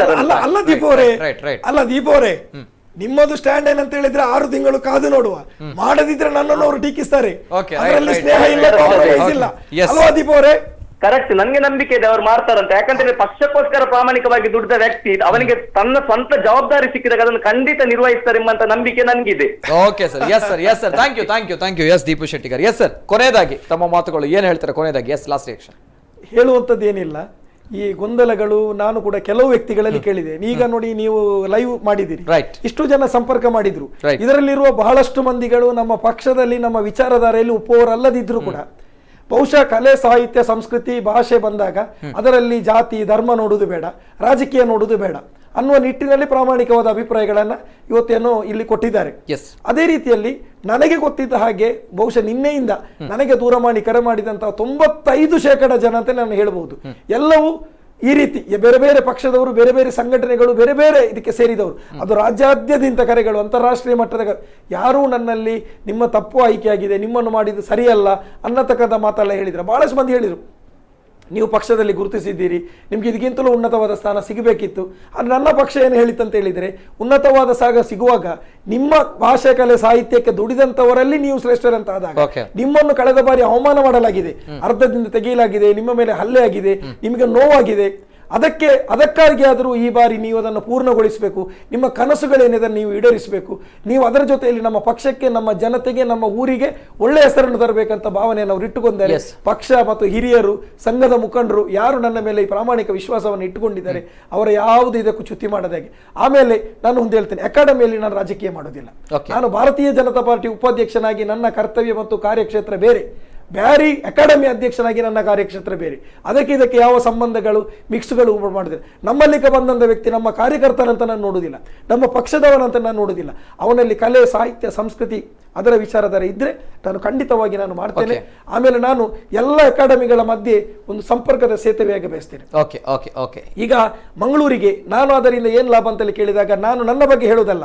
ಈಗ ನಾಟಕ ಅಕಾಡೆಮಿ ಅಧ್ಯಕ್ಷ ನನ್ನ ಬಹಳ ಆತ್ಮೀಯರು, ನನಗೇನು ಮಾಡ್ಲಿಕ್ಕೆ ಆಗ್ತದೆ ಅಣ್ಣ, ನಿಮ್ಮ ಒಂದು 10 ನಾಟಕಗಳನ್ನ ಮಂಗಳೂರಿಗೆ ಒಂದು ಪ್ರದರ್ಶನ ಮಾಡಿ ನನಗೆ ಆತ್ಮೀಯತೆಯಿಂದ ಕರೀಲಿಕ್ಕೆ ಆಗ್ತದೆ. ಜಾನಪದ ಅಕಾಡೆಮಿಯ ಅಧ್ಯಕ್ಷರು ನನ್ನ ಸ್ನೇಹಿತರು, ನನಗೆ ಹೇಳಲಿಕ್ಕೆ ಆಗ್ತದೆ ನಿಮ್ಮ ಒಂದು ಅಕಾಡೆಮಿಯ ಕಾರ್ಯಕ್ರಮ ಮಂಗಳೂರಲ್ಲಿ ಮಾಡಿ ನಮ್ಮವರು ಕೂಡ ಅದನ್ನು ನೋಡುವಂತಾಗಲಿ. ಈ ರೀತಿ ಹೇಳುವ ಮೂಲಕ ನಾವು ಆಮೇಲೆ ನಿಮ್ಮಲ್ಲಿ ನಮ್ಗೆ ಒಂದು ಅವಕಾಶಗಳನ್ನು ಕೊಡಿ, ನಾವೇನು ನಮ್ಮಲ್ಲಿ ಏನು ಕಲೆ ಇದೆ ಅದನ್ನು ನಿಮ್ಗೆ ನಾವು ತೋರಿಸ್ತೇವೆ. ಇದು ಬರೀ ಮಂಗಳೂರಿನ ಒಳಗೆ ಸೇರಿಕೊಂಡು ಇಲ್ಲಿರುವ 4 ಮುಸಲ್ಮಾನರ ಮಧ್ಯೆ ತೋರಿಸುವಂತದ್ದಲ್ಲ. ಯಾರಿಗೆ ಗೊತ್ತಿಲ್ಲ ಅಲ್ಲಿಗೆ ತಲುಪಿಸಬೇಕು, ಆ ಪ್ರಯತ್ನ ಪ್ರಮಾಣವಾಗಿ ನಾವು ಮಾಡ್ತೇವೆ. ರೈಟ್, ಇದು ರಹೀಂ ಮುಚ್ಚಿಲ್ ಅವರ ಮಾತುಗಳು. ಎಲ್ಲೋ ಒಂದ್ ಕಡೆ ಬ್ಯಾರಿ ಸಾಹಿತ್ಯ ಅಕಾಡೆಮಿ ಅಧ್ಯಕ್ಷರು ಆಯ್ತು, ಸದಸ್ಯರು ಆಯ್ಕೆ ಆಯ್ತು ಅಂತ ಬಂದಾಗ ಅನೇಕ ಪರ ವಿರೋಧವಾಗಿರುವಂತಹ ಚರ್ಚೆಗಳು ಕೇಳಿ ಬರ್ತಾ ಇತ್ತು. ಎಲ್ಲೋ ಒಂದ್ ಕಡೆ ರಹೀಂ ಮುಚ್ಚಿಲ್ ಅವರು ಇದಕ್ಕೆ ಯೋಗ್ಯವಾಗಿರುವಂತಹ ವ್ಯಕ್ತಿ ಅಲ್ಲ ಅನ್ನುವಂಥದ್ದು ಅನೇಕ ಸಾಮಾಜಿಕ ಜಾಲತಾಣದಲ್ಲಿ ಆಗ್ತಾ ಇರುವಂತಹ ಸುದ್ದಿಗಳು. ಆದ್ರೆ ಎಲ್ಲೋ ಒಂದ್ ಕಡೆ ರಹೀಂ ಮುಚ್ಚಿಲ್ ಅವರು ನಮ್ಮ ಜೊತೆ ಇದ್ದಾರೆ, ನೇರವಾಗಿ ಮಾತಾಡ್ತಾ ಇದ್ದಾರೆ. ಅನೇಕ ಪ್ರಶ್ನೆಗಳು ನಾವು ಎತ್ತಿದ್ವಿ, ತಾವು ಕೂಡ ಕೇಳಿದ್ರಿ, ಡೈರೆಕ್ಟ್ ಆಗಿ ಹೇಳ್ತಾ ಇದ್ದಾರೆ, ಸ್ಪಷ್ಟೀಕರಣ ಕೂಡ ಕೊಟ್ಟಿದ್ದಾರೆ. ಎಲ್ಲೋ ಒಂದ್ ಕಡೆ ಬ್ಯಾರಿ ಸಾಹಿತ್ಯ ಕ್ಷೇತ್ರದ ಒಂದು ಅಧ್ಯಕ್ಷ ಗಿರಿ ಏನಿದೆ, ಸೊ ಇದಕ್ಕೆ ಸಲ್ಲಬೇಕಾಗಿರುವಂತಹ ವ್ಯಕ್ತಿ ಅನ್ನುವಂಥದ್ದು ಅವರು ಸ್ಪಷ್ಟೀಕರಣ ಕೊಟ್ಟಿದ್ದಾರೆ. ಎಲ್ಲೋ ಒಂದ್ ಕಡೆ ಬ್ಯಾರಿ ಸಾಹಿತ್ಯ ಕ್ಷೇತ್ರದಲ್ಲಿ ಹಲವು ಪ್ರಥಮಗಳು, ಅಂದ್ರೆ 4 ಪ್ರಥಮಗಳು ಏನಿದೆ, ಪ್ರಪ್ರಥಮವಾಗಿ ಇವರು ನಾಟಕ ಮಾಡಿದ್ದಾರೆ, ಅದೇ ರೀತಿ ಚಲನಚಿತ್ರ ಮಾಡಿದ್ದಾರೆ ಬ್ಯಾರಿ ಭಾಷೆಯಲ್ಲಿ ಮಾಧ್ಯಮ ಲೋಕದಲ್ಲೂ ಕೂಡ ಇವರು ಪ್ರಥಮವಾಗಿರುವಂತಹ ಕಾಣಿಕೆಯನ್ನು ಕೊಟ್ಟಿದ್ದಾರೆ.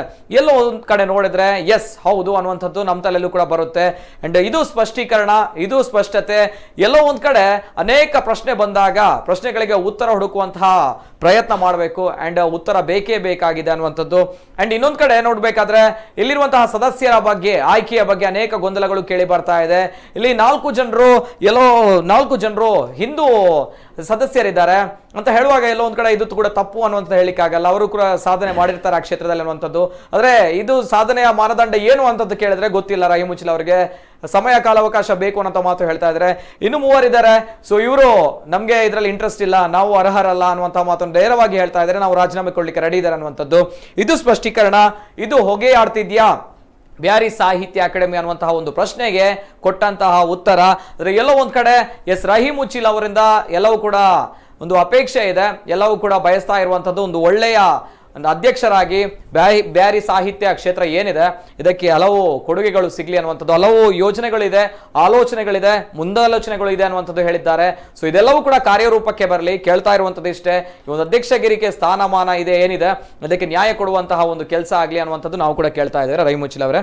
And thank you sir, thank you so much. Rahim Muchchil ಅವರಿಗೆ ತಮ್ಮ ಒಂದು ಅಧ್ಯಕ್ಷಗಿರಿಯಲ್ಲಿ ಒಳ್ಳೆಯ ಕೆಲಸಗಳು ಆಗಲಿ, ಬ್ಯಾರಿ ಸಾಹಿತ್ಯ ಅಕಾಡೆಮಿ ಅನ್ನುವಂತಹ ಒಂದು ಟೈಟಲ್ ಏನಿದೆ ಇದಕ್ಕೆ ಒಳ್ಳೆಯ ಒಂದು ಉತ್ತುಂಗಕ್ಕೆ ಹೋಗುವಂತಹ ಒಂದು ಸನ್ಮಾನ ಸಿಗ್ಲಿ, ಮಾನ ಮರ್ಯಾದೆ ಅನ್ನುವಂಥ ಎಲ್ಲವೂ ಕೂಡ ಸಿಗ್ಲಿ ಅಂತ ನಾವು ಕೇಳ್ತಾ ಇದ್ದೇವೆ. Yes sir, thank you sir, thank you so much. Yes ವೀಕ್ಷಕರು, ಇದು ಇವತ್ತಿನ ವಿಶೇಷ. ನಿರಂತರ ಸುದ್ದಿ ಹಾಗೂ ಮನೋರಂಜನೆಗಾಗಿ ನೋಡ್ತಾ ಇರಿ ನಮ್ಮ ಕುಡ್ಲಾ 24/7. ರಾಜಕೀಯ ಬೆಳವಣಿಗೆ ಎಲ್ಲವನ್ನೂ ಕೂಡ ರಾಷ್ಟ್ರಕ್ಕೆ ಮೋದಿ ಅಗತ್ಯ ಇದೆ.